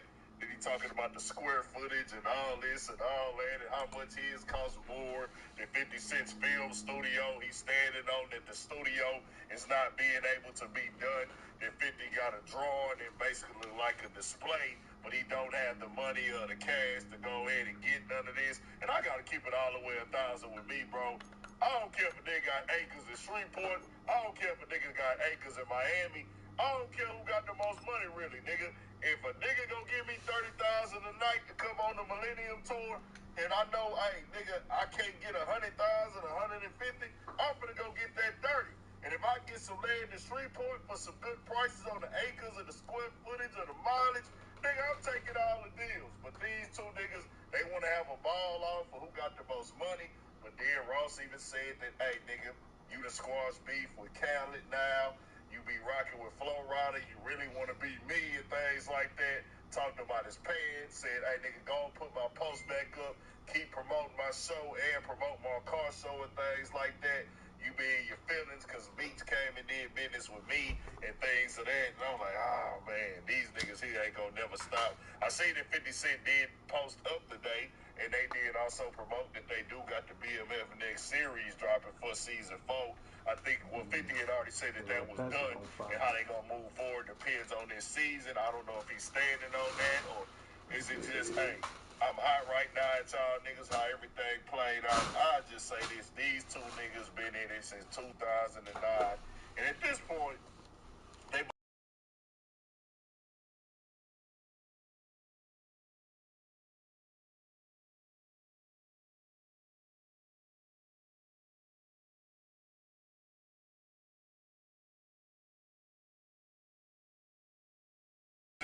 he got his little entertaining way that he does it. I do be here for it and things. And it comes off as really these two niggas, even though they can't stand each other, they don't rock with each other, they don't like each other. They really do this to market and promote whatever they got going on. They sit around and wait till the other one is going through something, or they get a little moment that he can take a crack at them on with and things like that. 50 Cent, of course, you know, he seen him link with Mayweather and Big Meech and Lil Meech and them after this. So he most definitely was, 50 was sitting back waiting to take some more shots at them and how all that played out. But at the end of the day, bro, all them niggas is getting money. They all turned up. They all using this for marketing and promo and all the entertainment. They know that people gonna watch them. They know it's gonna make the blogs. They gonna repost it and reshare. Same thing with me. I know that, hey, when these two niggas is into it, certain people might not like it. They might think it's stupid. But people gonna click it and watch it and be entertained by it. And some of it can be entertaining at times. They most definitely go too far. But in life, bro, I feel like you get to a point where, nigga, you niggas ain't finna just keep beefing forever. What do y'all want to do, bro? It's none of my business, but if they put it on the internet, we'll have fun with it, get entertained. Supporters want to watch it, we'll click it. But me, I'm a nigga that like to have a conversation behind the scenes. And hey, bro, can we get past it? If we can't get past it, I do what you do, I do what I do. But if you notice, both of these niggas always highlight and promote their brands and what they got going on. Whether they telling the truth or they exaggerate, I don't know for sure all the time. His team the 50 said he, I mean, Ross even said he'll buy 50 masters. to believe that they would win the game. Tell what y'all think. We got who's going to come out of this one on top.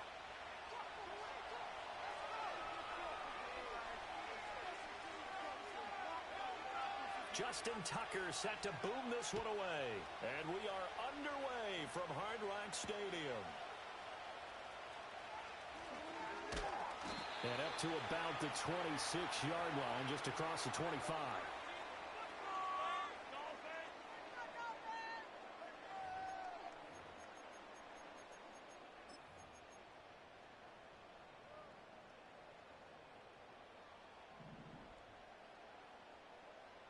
Allen going to go to the air right away. That's complete. It's Travis Kelce. Big strides. Look at him go.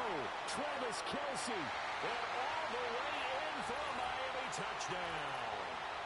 Travis Kelce, 74 yards.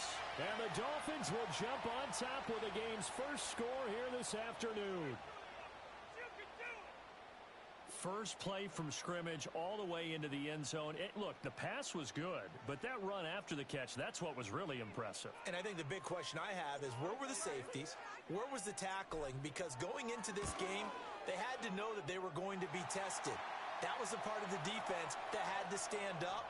And on that play, not even close.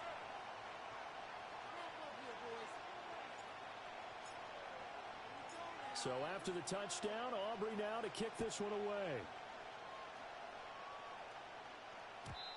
And no chance to see a return on the dynamic kickoff. They'll move this out to the 30-yard line.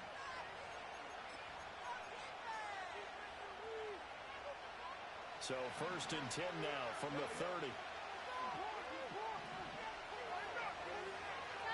Here's Jackson. And that is incomplete. Oh, the coverage a little too good there, and it's second down.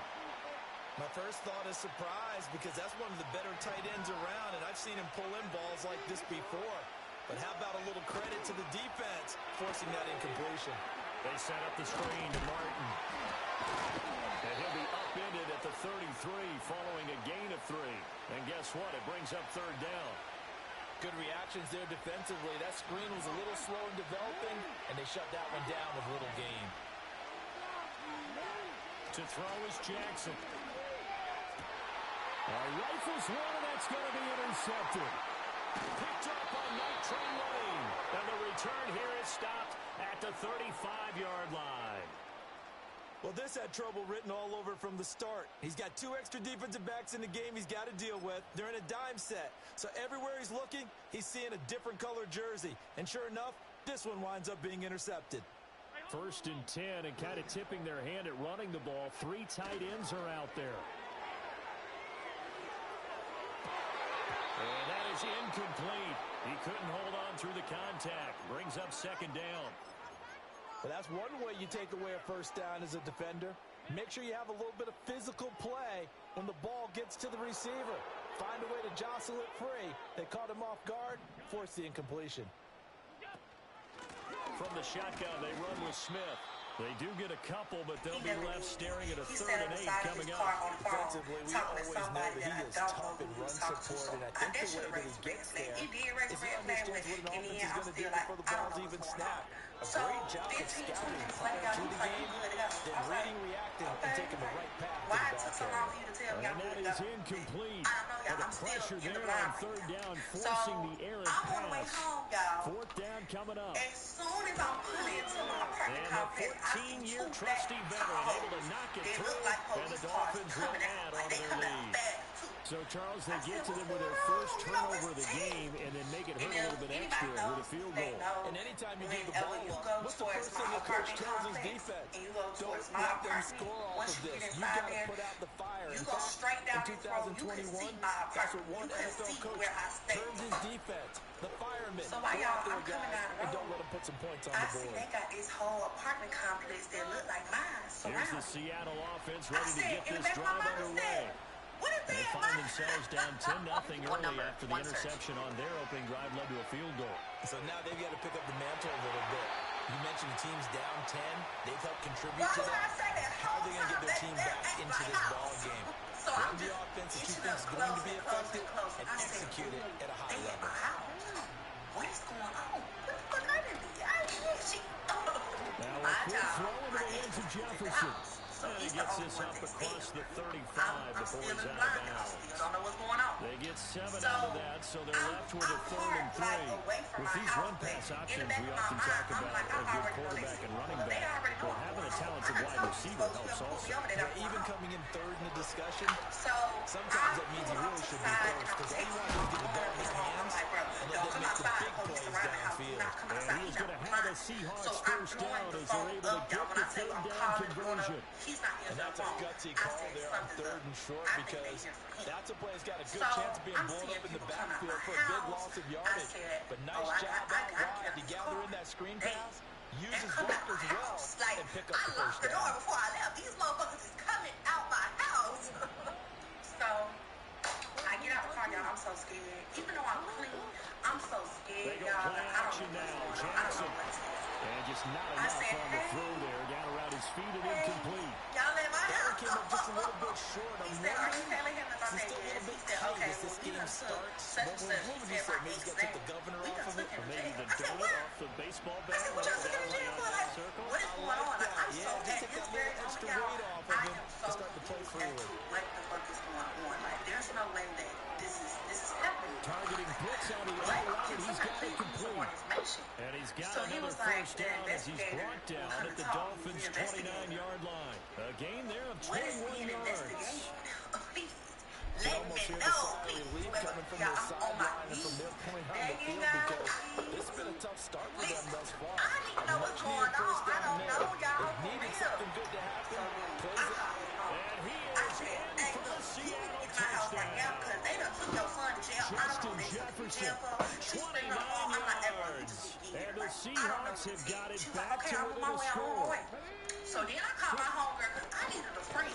And he's going to go down right at the line of scrimmage. The defense left him with nowhere to go, and the try for 2 is denied. Please, I just need somebody who is my actual friend to be here. Because you know you can't really trust their following the touchdown. You can't trust their family. So, boom, in the mix, I did all that. The investigator came to talk to me. He was like, hey, you can't let him. I said, yes. Able to take it past the 25 and up to the 28-yard line. So we get in the car. The Dolphins at the line ready for their next drive. And they're not going to play this conservative, I don't think. They had the field goal last time, and they're up, but they're looking to put a drive in the end zone. I agree with you totally. No one goes out on the field and says, all right, let's just settle for 3, except in certain situations. So he's asking questions like, how are you in your relationship? How long have you been together? I'm telling him, I'm telling him we good. It's like any other relationship with his not, but that's what I told him. And the Dolphins are able to strike quickly to add on to their lead. Has he been off? Has he been? I'm like, nah. Well, that is certainly a deflator right there defensively. Their guys just can't move through a touchdown drive. He was like, okay, they're back in the game, and then bam, they give up a touchdown one play later. How about that? And the momentum, which seemingly had shifted the other direction, thought we might be seeing a comeback. That momentum right back the other way. Well, that is certainly not complimentary football that we saw right there. The defense is supposed to help their offense, not give up another touchdown. Extra point right down the middle, and that pushes the lead up to 11. We took your ex in for an unalive charge. So after the touchdown, Aubrey now to kick this one away. Off the hinges. I'm telling him, let me out. And no run back forthcoming, so this will come out to the 30. Please let me out of this car because I cannot breathe right now. Like I'm crying. I am like coming to the line here to begin their next drive. The Seahawks offense. A strong showing their last time out. They scored the touchdown because they look up and they're still down double digits. So you feel like just to keep pace, this drive probably needs to end in the end zone as well. And I think the best move for them is to not worry about how far they are down on the scoreboard, but to just remember the last drive and how it ended. Go ahead and try and repeat that. They won't do blow no more away. And see where this game is. Man, it's fucked up out here. This shit fucked up. Open man is down Washington. And he's finally taken down. It's a big game there on what will turn out to be the final play of this first quarter. An entertaining start to this one. More to come on EA Sports. This type of person. Or, you know, what the situation may be. But Seahawk football here to start quarter number 2. I said there's as no they've way got it with a 1st and 10. He did this. Like, there's just no way. I'm like, I need more information because I just don't fucking know. So me and his mom were really just sitting there waiting for them to come out my house, like, waiting on us to go back in there and see if we can get a little bit more information because we don't know because the investigator, he just told me what his charges was. He didn't tell me, like, how we know, what we know. We don't know nothing. Everybody right now, everybody on the outside is in the bar. We don't know. The ball free and so, it's 2nd down. They come out the house, and they was like, let's hear what's going on in the house. Essentially every blade of grass. Check out that. To disrupt the play. Play action. Now Jackson. Oh, and his early struggles continue. Here's another one intercepted. Let's go. Dolphins will have solid field position here as they take over at their 45-yard line. She went to jail you too? don't see this often. A quarterback of his caliber, 2 first-half interceptions. It's absolutely surprising because it happens so rarely. You're searching for what reason, what's going on out there. It's not just maybe the defense is playing well. It's his horoscope off, his bio. You went horoscope on us there. I was thinking maybe REM sleep was off. I'm trying to come up with something. It's a lie, baby. This is all the truth. Now a 2nd so and 10. So I left off that we were waiting on them to say, come back in the house.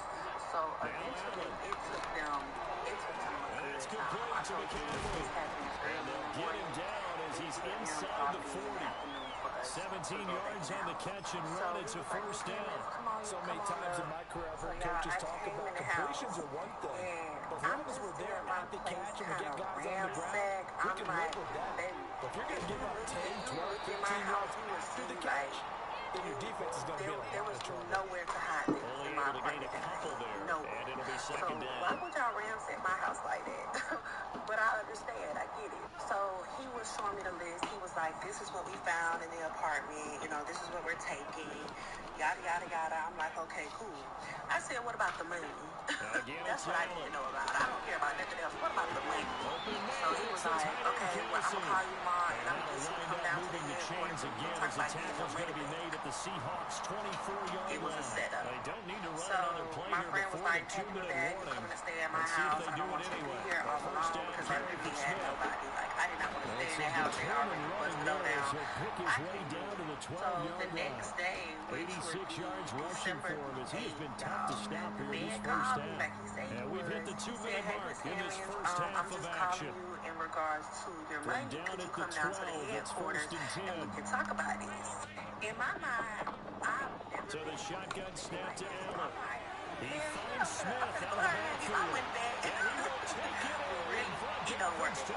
So, in the headquarters, I met him there early in the morning, December 8th. And all I remember is we need to keep going back through each door. We went through like 6 doors. I'm like, is this man going to take me to jail? But then again, it's like, I think he can't take me to jail because we at the headquarters. But what if they in the back couldn't pick me up? But I was just thinking everything. Until we got to the last door, y'all. We got to the last door. We went through that door. And he passed by a room and went in it. And as soon as he passed by it, it says interrogation room. He hit the record button when we went in there. I said, oh, yeah, it's finna go down. So I don't know about anybody else, but I know where we from. Look. They give you a little paper. On the top of the paper, it says your Miranda rights. And then on the bottom of the paper, it says, I'm willing to make a statement and answer questions. I do not want to go ahead at this time. I'm going to what I am doing. We'll see how that affects it. Can't wait to see where his confidence is, because the great So, of course, you have to sign by your Miranda rights. Jackson will be intercepted. I said, I don't have to sign this, do I? He said, no. I said, well, I'm not. He said, okay, thank you. You have a nice day. He's going to take me to jail, ain't he? I know. But Charles, with his talent, if I anyone can kid you shake not, this it off says and right the beginning ship, time of it's him. interview, 10:24. Ending in time the of league interview, without developing some 10:24. I major played no mental games. toughness. Get me out of here. Like, stop playing with me. So, boom. I went home to my homegirl. I'm telling her, like, girl, I think I'm gonna go to jail. Like, this is just weird. Like, we didn't talk about anything. Like, nothing. So, y'all, the next day, December 9th, y'all, this happened within a span of 3 days, okay? 3 days. So, y'all, this man called me and said, hey, Miss Hammonds, I just want to let you know, we got a warrant out for your arrest. I said, what?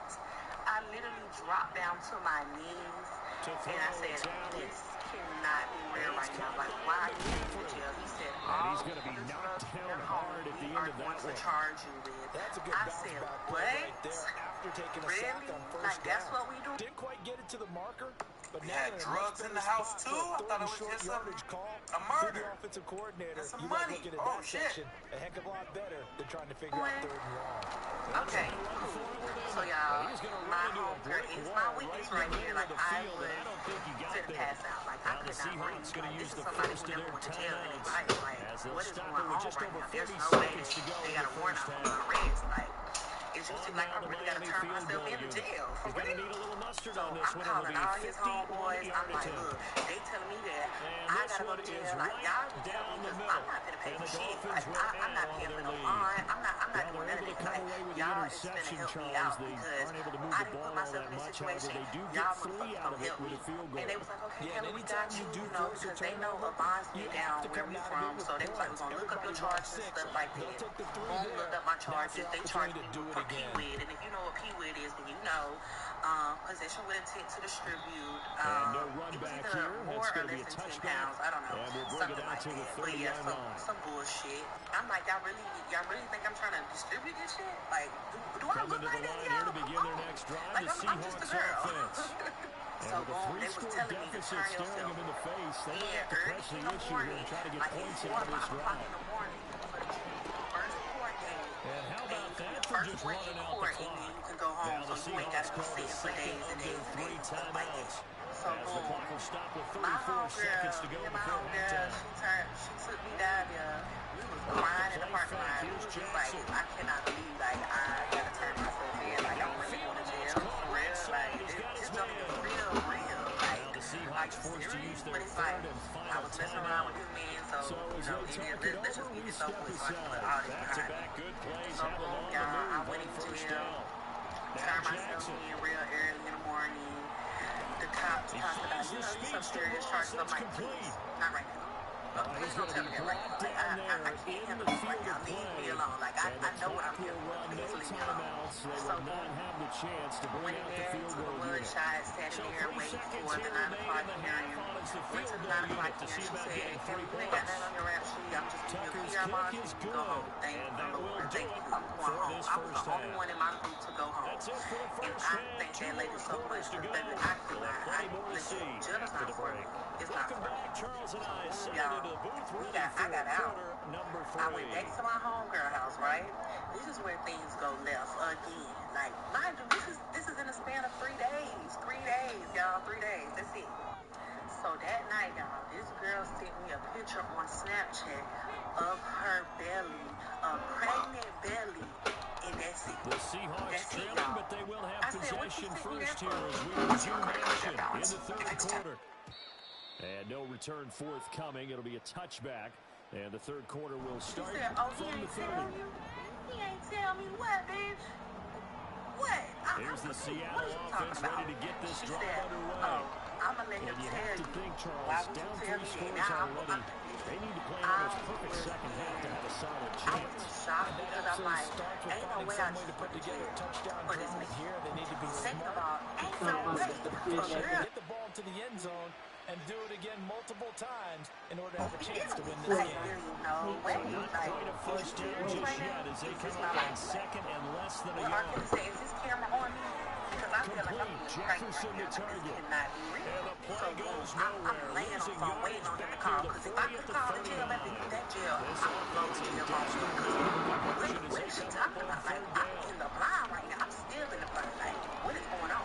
He's not So going I to get called there. him. He That called one me. be close. It was caught up in the Crying. backfield. I'm like, They is you lost 2 serious and it right now? Like, brings I up just went to 3rd. jail for you. Like, I see a and shake you of got the head somebody as he saying gets that up, they and you pregnant gotta by you. Like, imagine he's for thinking, real? Like, this guys, is what you you want to do? gotta help me Like, out. is we He's being hoping his serious team can right read now? his Like, ain't no way. thoughts because he Like, definitely man, needs some assistance. I don't know what that girl's talking about, what you're talking about. Ain't nobody told me He's got the nothing. first down and more than that. Girl, And I'm he'll get like, this to the well, why would she 30-yard just say line before crossing over out of bounds. Fourth down conversion plays, you usually think 1, 2, 3 yards, maybe 10. Not there. What a huge pickup as the Sticks make a drastic shift forward. I'm like, escaping the pressure right. Now he'll let it go deep right side. Like, you really gonna disrespect me like that? Incomplete on the deep ball. That's what you want to do?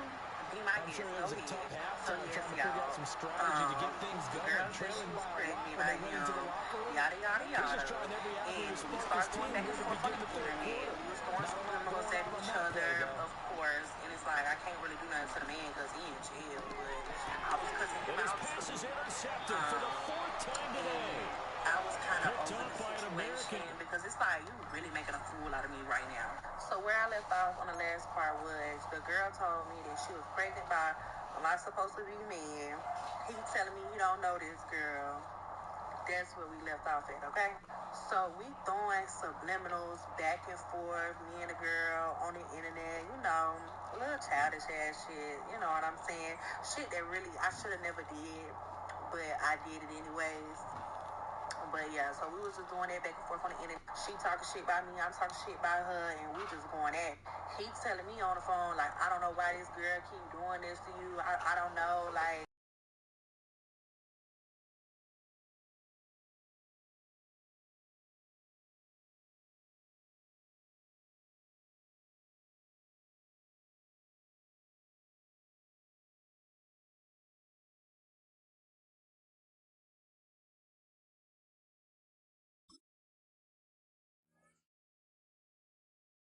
So that's when we really started going in on each other because it's like, girl, why would you do that? Like, come on now, why would you do that? But that happened, and I'm telling him on the phone, I'm like, you got this girl doing this shit to me.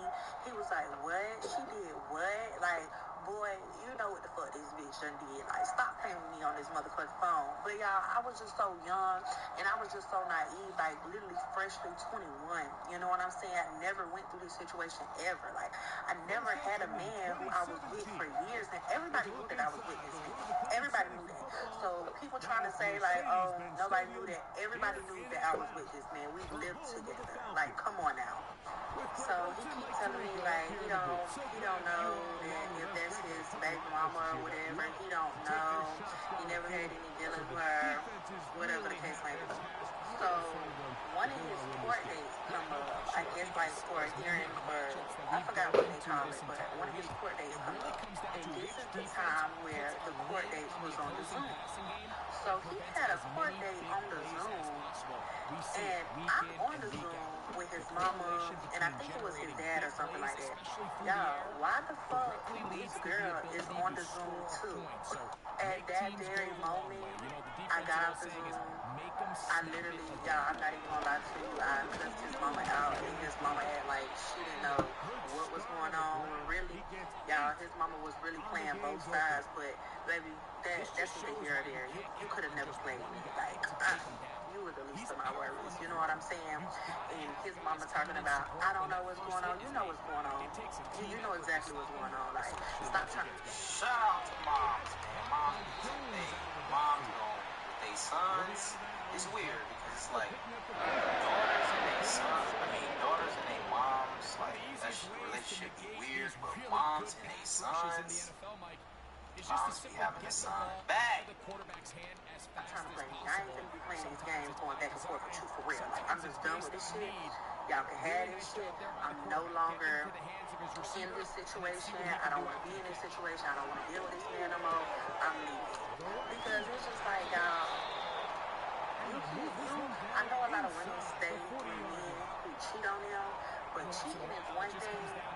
Having a baby on your significant other is another.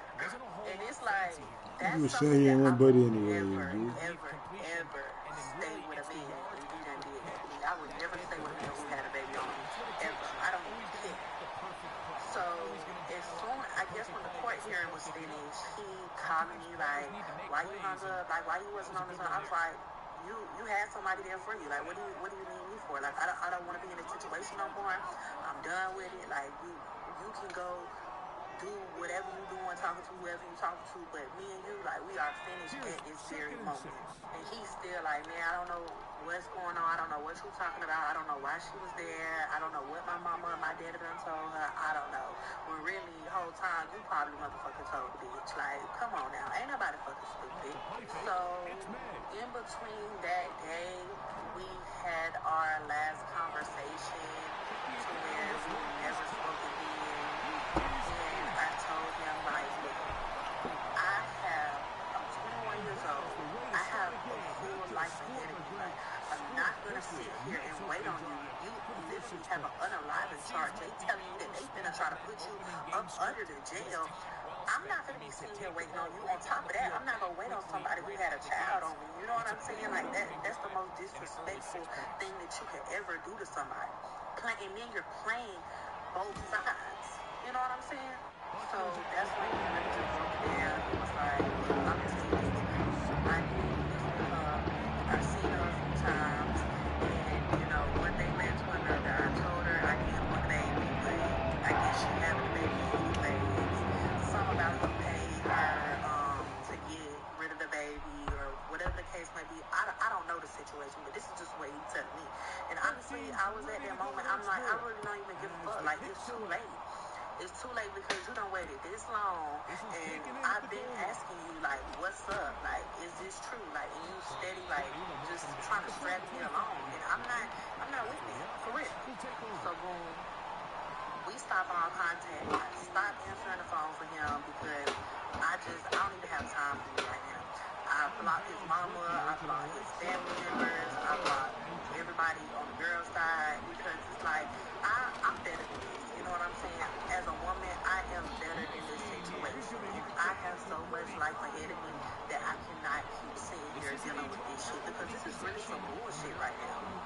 So yeah, blocked him, blocked everybody, stopped having any conversation with anybody in regards to him. I'm like, look, don't go through me no more. Y'all got somebody else to go through. I'm not dealing with this no more. So eventually he ended up getting a lawyer. His lawyer was $50,000. In regards to a charge like that, you do have to get a pretty good lawyer. It's going to be a pretty penny that you're going to have to take out there because of the charge that he had. But in in regards to me, I did get my charges expunged off my record, so not worried about that anymore. But of last year... Damn, so she was charged, but she got it expunged. I mean, she was found guilty, I guess, but she got it expunged, right? That's how that works. When you get something expunged, that means you were guilty of it, but then I think that's how it works. Shit, I don't know. I ain't no criminal, y'all. He went to trial. They did subpoena me to testify against him in his trial. And anybody knows if you get a subpoena for the court, you have to go or you're going to go to jail. And I definitely wasn't going to go to jail for this man again. So kept texting the people who subpoenaed me to go to court. And they was like, we'll let you know whenever we're ready for you to come because I don't want you sitting and waiting. So the trial lasted, they told me it was going to last a week. So that Thursday, they was like, dude, I want you to come today, but I'll let you know when. And later on that day, they texted me and said that you are free from your subpoena because he did plead guilty to 30 years. So yeah, y'all, he got 30 years in prison. The girl did have the baby. I don't know their situation. I don't talk to that man. He tried to get in contact with me ever since I stopped talking to him, but you know, me and you, we got nothing to talk about. You know what I'm saying? Before I moved up here to a different city, he did write a letter to my mama's house, and I really was just like, I'm not required to. I'm not doing none of that because I just gotta let you go. Like, that's the best thing that I have to do. Like, you really ruined my life. You put me in a position to where I was humiliated on the internet. You let people play with me. You know what I'm saying? You had a child on me, you know, and you lied about all the shit that you lied about. So me and you, we don't have anything to talk about, you know, and we can just leave that at, like, you know, you did what you did. It is what it is. Like, we can't go back in time. So yeah, y'all, that is my trauma that I went through. Shout out to her. She got up out of there. Got up out of there like she was supposed to, you know what I'm talking about? So, shout out to her, you feel me? I don't really see anything she did wrong, you know what I'm saying? She just said, fuck it, you know, it's over, you had a baby, you know what I'm saying? You know, my girl hit me. As they kick it off. This one will be taken in the end zone, no run back forthcoming, and the ball coming out to the 30-yard line.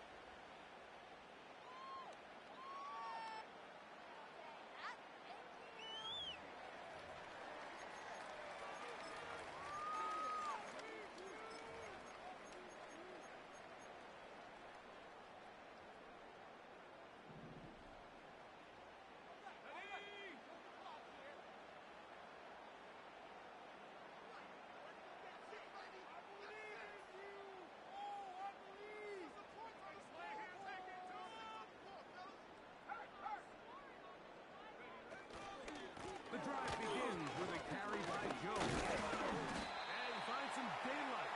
Up past the 35-yard line. A pickup of 7.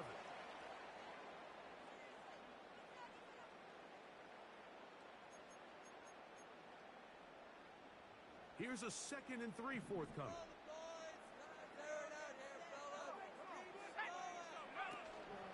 Again, it's Jones. He is met and dropped. Good defense. Man, he ain't gonna play.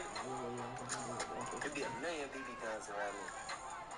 BB guns, water guns, all type of shit, Nerf guns. Got all type of shit. Nerf guns bigger than the arm. Like, come on, man. I got guns bigger than these boys. I can't be scared of them. I get higher than a UFO. I'm an alien. So, I can't tell you about, that's what real friends do.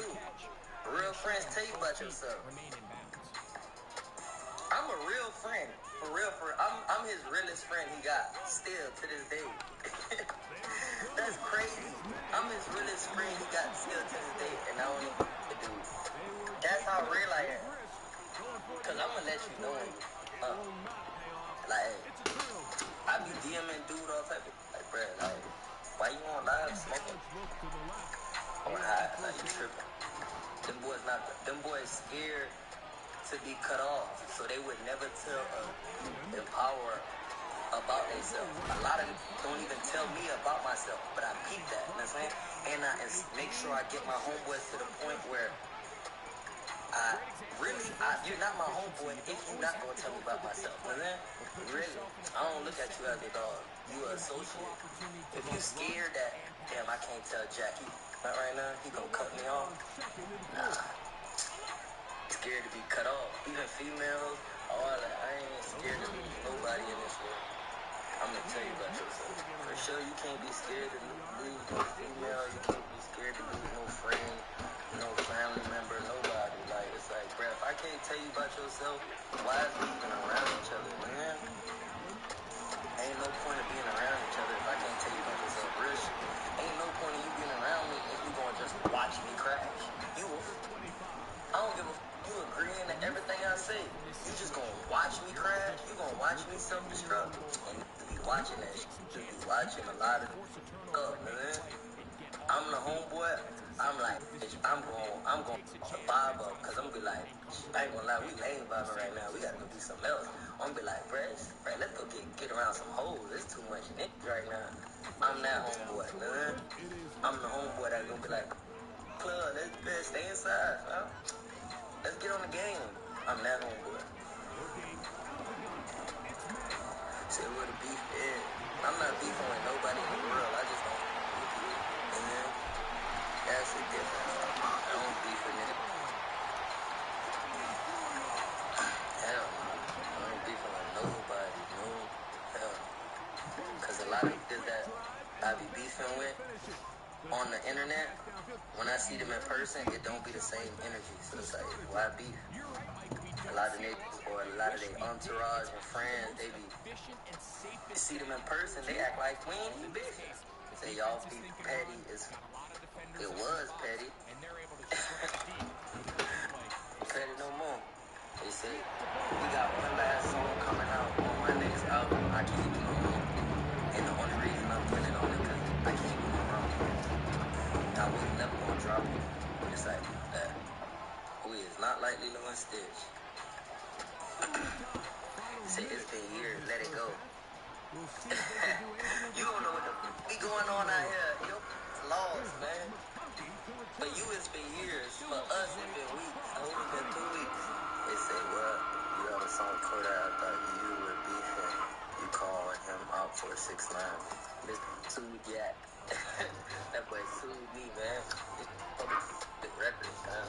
So why he sued you? Because he wanted me to be on Sniper Gang, and he was trying to get me to stop dropping. How he doing, Lil Chris? But I had too much cheese to go to court. Trying to get me to stop dropping. How he doing his other artists? Let that man drop music, man. I found like, dude, this me and all of us chill. Let him drop music. Like, I just creation. I think that let him feed his family. They say, boy, you police. Go find my name in some paperwork. Police be mad at me, boy. How you think I got that gun charge, bruh? Police be mad at me. They be blitzing me, boy. Police hate me because they feel like I'm doing shit. Then, when they feel like shit happen to me, I always be like, oh, no, who is that? They be like, nah, you go. You said, ooh. I don't even know how it feels to run from somebody. Say Jack, you miss Jack Burn. Let's go. That was my boy. Of course, that's my boy. He's still a bitch, though. I can miss him when you do it. There's plenty of females I miss that they bitch. Like, damn, bro, I miss that female, but so I won't never. You know what I mean? You can't be with everybody you love. You know what I mean? I learned that. Like, I don't got no problem with no Florida artist. You gonna do a song with Maine? With Maine. With Maine music. Boys doing that shit, I'm kinda mad at that shit. Just got to give me some time. Give me like a year. Nah, give me like 2 years, 2, 3 years. I'm going to have me a jet, man. This shit about longevity. And then that's what the game is about. It's about longevity. I learned that shit. And a lot of these niggas, they so ass, they either go to jail or they just die. So all you got to do is survive and let's say keep getting money. And you gone, man. Can't be out here on drugs. Can't be out here, man. Gotta be living healthy, eating good, all that. Survive. Longevity. Man, just running the fade. I ain't trying to fight nobody no more. I've been trying to fight people. Nobody wanna fight me. I fight too good. Y'all be crazy, bro. Like, people be really from the same place and knowing each other. And I'm not mad at you. Like, why we gotta be out? Y'all can't let other people be y'all beef. Because then y'all gotta, if you don't like somebody, you gotta make sure it's for your own reasons. I learned that in life. Like, you can't let just, he don't like him, so I don't like him. Nah, some niggas don't be liking me for females. Some niggas don't be liking me because they energy. You got beef. Like, hell no, why you don't like me? Some niggas have good energy. Niggas don't like you. Like, I light up a room. Hate you for that. Like, they say, yeah, can't go. Kodak can fight. Y'all tripping. Whoever say Kodak can't fight, you lying. Hold on, let me see. Kodak can fight, you tripping. But he can fight, though. I ain't gonna take that from him. He probably can knock me out if he fight. So you know what I'm saying? This, this ongoing beef, you know what I'm saying? This love-hate relationship between these cats. In this video, your boy Jack Boy admitted that you still got love for Kodak Black, you feel me? So, it's just Kodak Black and really just his enemy. What a good job defensively to meet him just as the ball was arriving. And it'll be second down. He's usually such a reliable target in the passing game, Mike. We just don't see him struggle to come down with catches like that all too often. And when you're one of the go-to guys on your team, I know the hit's coming, but guess what? It feels a lot better after you take that hit after a catch than it does after a drop.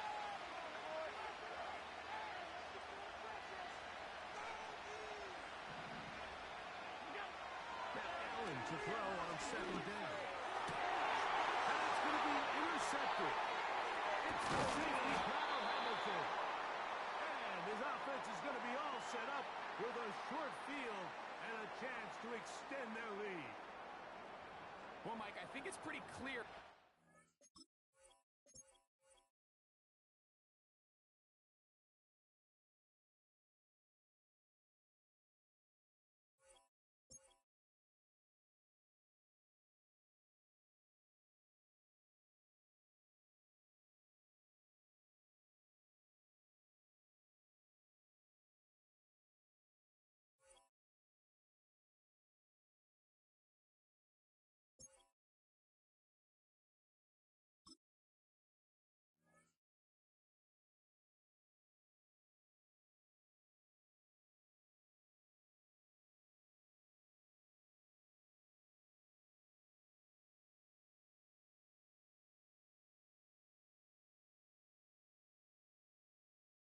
First opened in 1975, resurrected in 2006, we welcome you inside the Caesars Superdome, the home of the Saints, here in downtown New Orleans.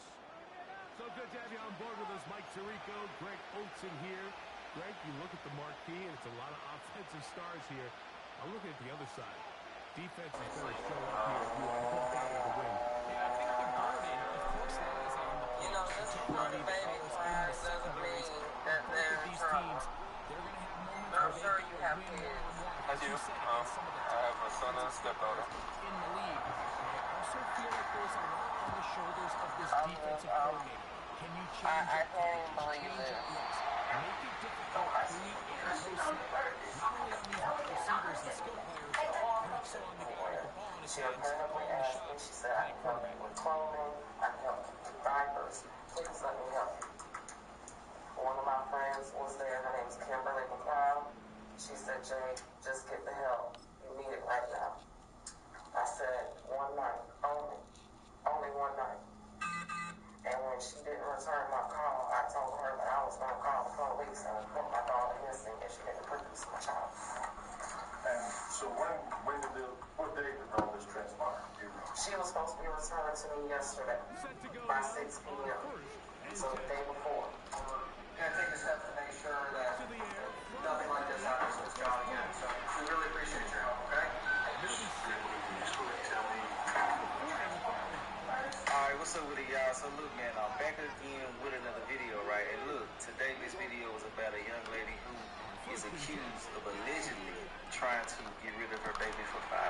Now listen, I seen this situation when it first took place like a year ago, but I only seen Facebook posts. I didn't see anything else but like certain articles about it, so I just left it alone. I seen that they were trying to get justice for the baby, so there wasn't really no need to talk about whatever the case may be. Now look, fast forward, she is talking to police in this video right here.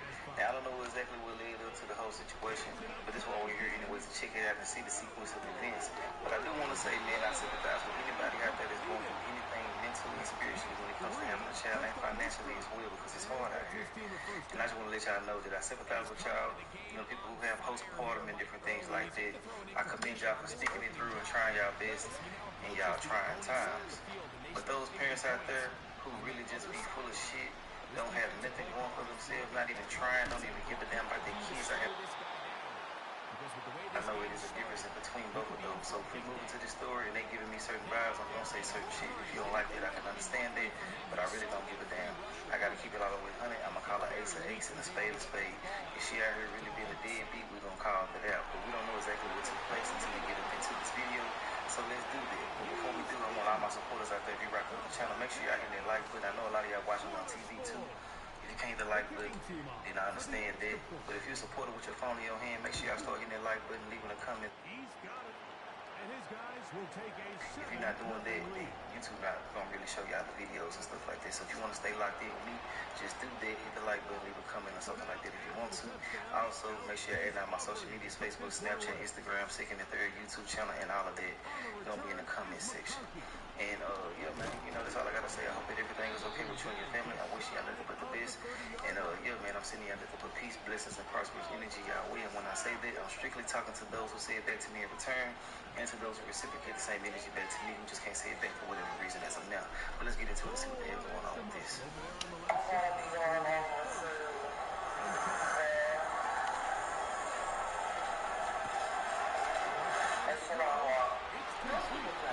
It's one of the most precious things in the world.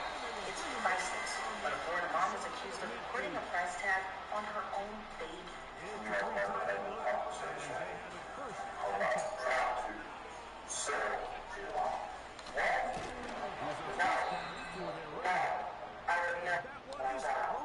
I'm as the woman belongs back. Look, I don't have any children of my own, but I couldn't imagine putting my child up for like this long. Allegedly did.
She's coming over here. Should be here shortly. She's getting it back together now. She was trying to figure out, get information on it. She might be on the On Vigo Live, there's 24-hour entertainment, and there's always somebody streaming their talent, their skill, or just chatting with you. You can even join group live streams, battle. Kind of screaming right here. Was on the move, starting to gain some yards, but then he lost it. It was recovered by the defense. It was actually a really good job by the quarterback, extending the play, getting some positive yards with his legs. I'm sorry you have kids. I do. I have my son and stepdaughter. Loses the ball. And the defense takes over. They're trying to get the run game started here early in this drive. They're just going to have to do a better job up front. Really know where this ball carrier to go. These yards on first down. That's exactly the case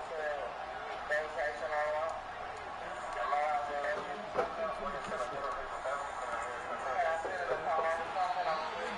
Look, the baby don't got no damn diaper on.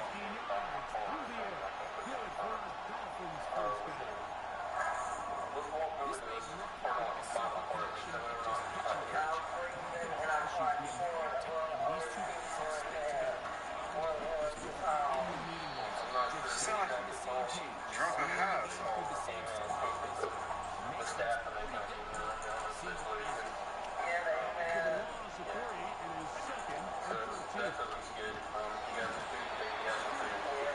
It's a really sad situation for the little one-year-old. Jessica's daughter had no shoes and no diaper on when her mom was talking to her. Okay, I knew I wasn't tripping. So y'all might see the video cut off a little bit or something like that, and it explains that. But I want to say this right here. I feel like it's some truth to that because I don't know no woman that'll let a damn baby be out there with just butt ass, exposed. There's no way in the hell that should be happening at all. You know what I'm saying? It's a little girl. I don't give a damn if it was a little boy. Kids shouldn't be like that out there. You know what I'm saying? Real talk. And I just really do hate that. You know, a lot of people are going through what they're going through, but a lot of people really just don't want to try. They really don't give a damn. There's so many different opportunities for you to do anything out here. So I don't understand why you just wouldn't. And I know it's easier said than done for a lot of people, you know what I'm saying? But I just got that burning desire, that burning fire inside of me that's going to make me go out there and do what I got to do. And yes, I'm a man, I know there's women out there that's the same way too. So I try to, pick and choose how you try to look at this situation. You can be out here doing something, that's my personal opinion, but I know it's still hard even if you do something. So I'm not trying to push that to the side. But this right here don't make no goddamn sense. This don't make no sense at all. You got a whole little girl out there where the world can see her. I just don't get it, and I don't respect it. I don't give a damn. It is what it is. Y'all let me know y'all thoughts and opinions on this. She is begging for help, and I do love the fact that she's trying. You can always try a little bit more, though. That's just how I feel. I know I get a little backlash here and there from some people who out there, they feel like you shouldn't even be out here doing your best to the best of your abilities. But hey, it is what it is.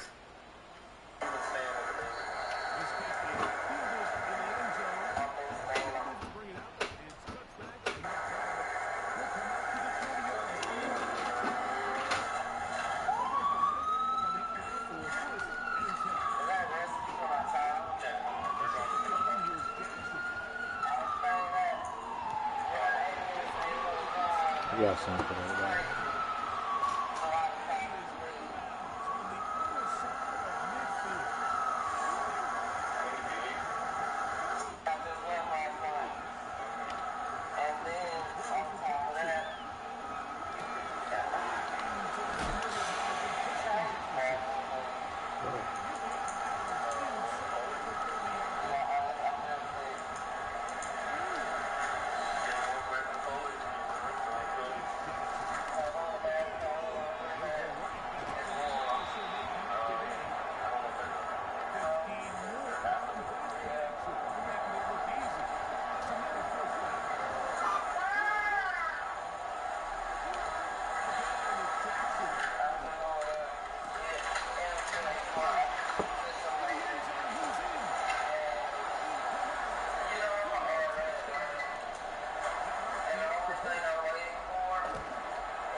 Lagging.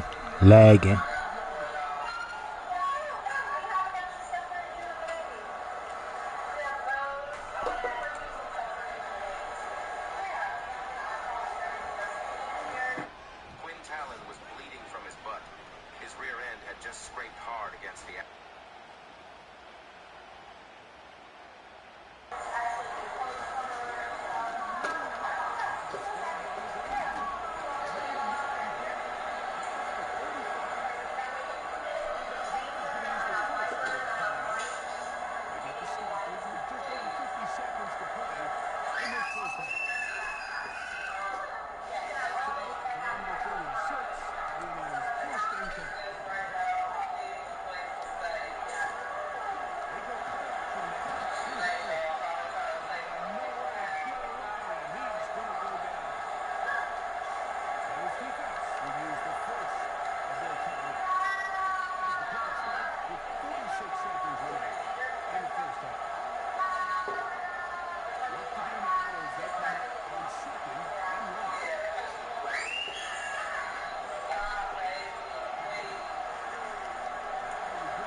So Jessica wasn't arrested at that, and there was so much we didn't see. A few hours later, we see Jessica's baby again, but without her mom. The woman who brought in the 18-month-old told police a horrifying story of how she wound up with Jessica's baby. We're gonna take her into the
Holy ball.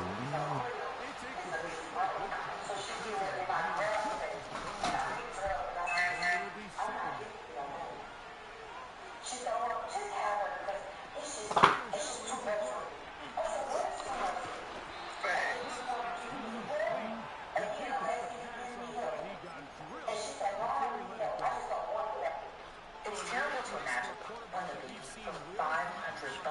But honestly, if it wasn't for this woman who brought him to BBC Three, who knows what could have happened? Yeah. And then you gotta look at it like this too.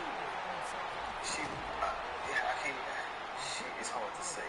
I just want to say, man, if you can't, take care of the kids, like I said before, try to find a proper avenue to, give a child to someone. Don't just be out here moving certain ways and saying certain things. I do feel like she like a junkie in some way, shape, form, or fashion. She giving junkie vibes. There's so many different things that woman was giving me. I asked y'all something. She came on. Is she high? Is she drunk? Something like that. And she could have something wrong with her, true enough, but I just got like a different vibe from her. Let me know if y'all see the same thing. I'm pretty sure a lot of y'all do, are like-minded like me. Some people just got so much sympathy they make up any type of excuse for me. I think she out there exposed to drugs and she just doing whatever. And it's just sad and unfortunate that this baby gotta go through all of this type of shit. Like I said a while ago, she didn't even have a diaper on out in the public. That's crazy, bro. Let's get back into it. This defense doesn't show any signs of slowing down.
Let's go.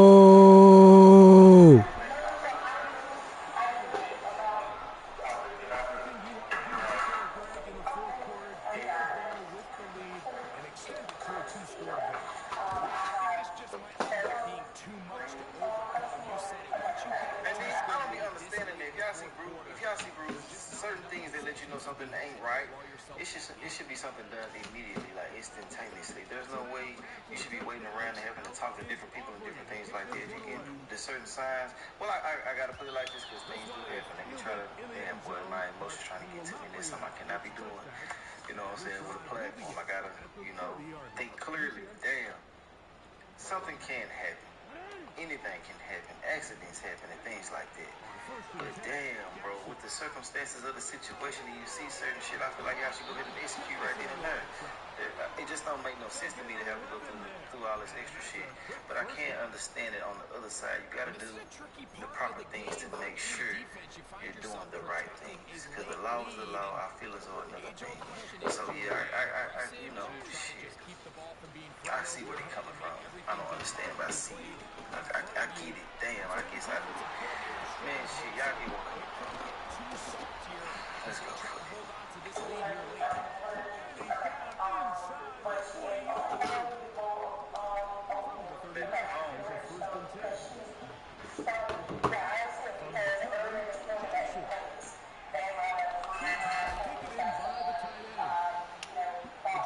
Such a good way to get the ball early into the hands of your tight end and take some pressure off the quarterback and give him an easy completion. The size and the athleticism allows them to try to pick up more yards.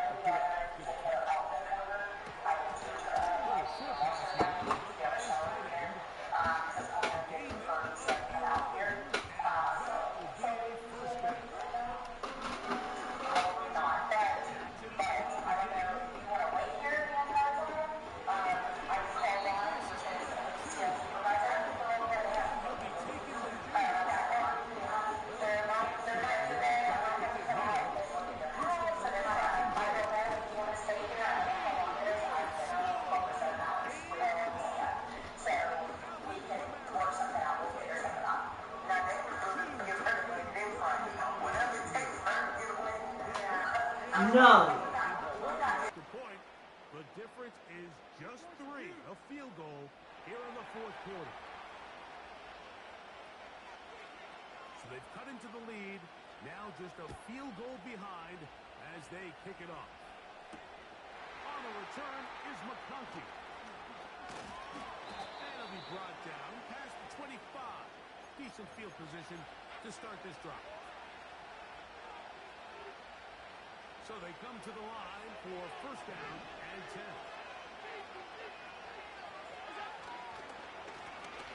They'll begin here on the ground. They'll mark them down at the 44-yard line. Fourth quarter, you find yourself protecting a one-possession lead. It's a fine line, Mike, between do I keep the ball on the ground, continue to work the clock, or stay aggressive, try to extend this lead to a multiple possession game. This play caller is dealing with right now.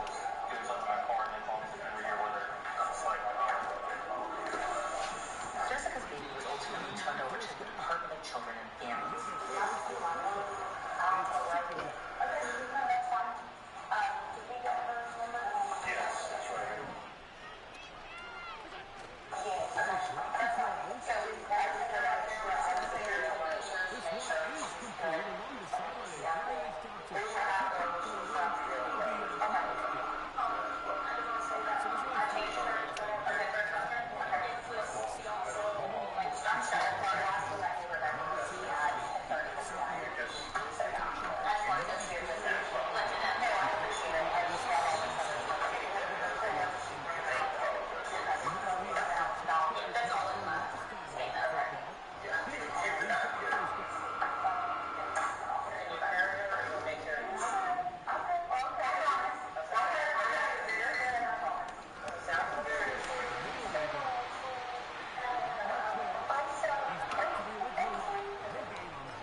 It's hard for her to explain this away.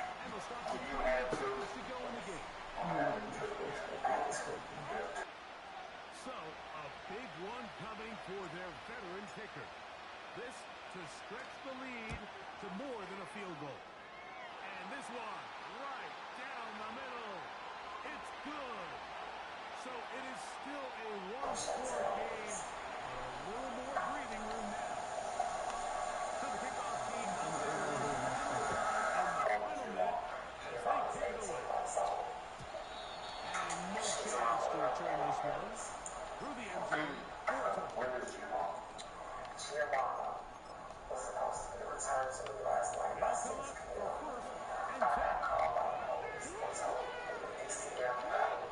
The shotgun is Jackson. He's going to look deep. He is out of bounds until he's inside the 40-yard line. It's a big play when they needed it the most. It's a gain of 34. They get set here for a big first down. He quickly turns from thrower and he's going to win this game on first down. Here comes second.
told him multiple times.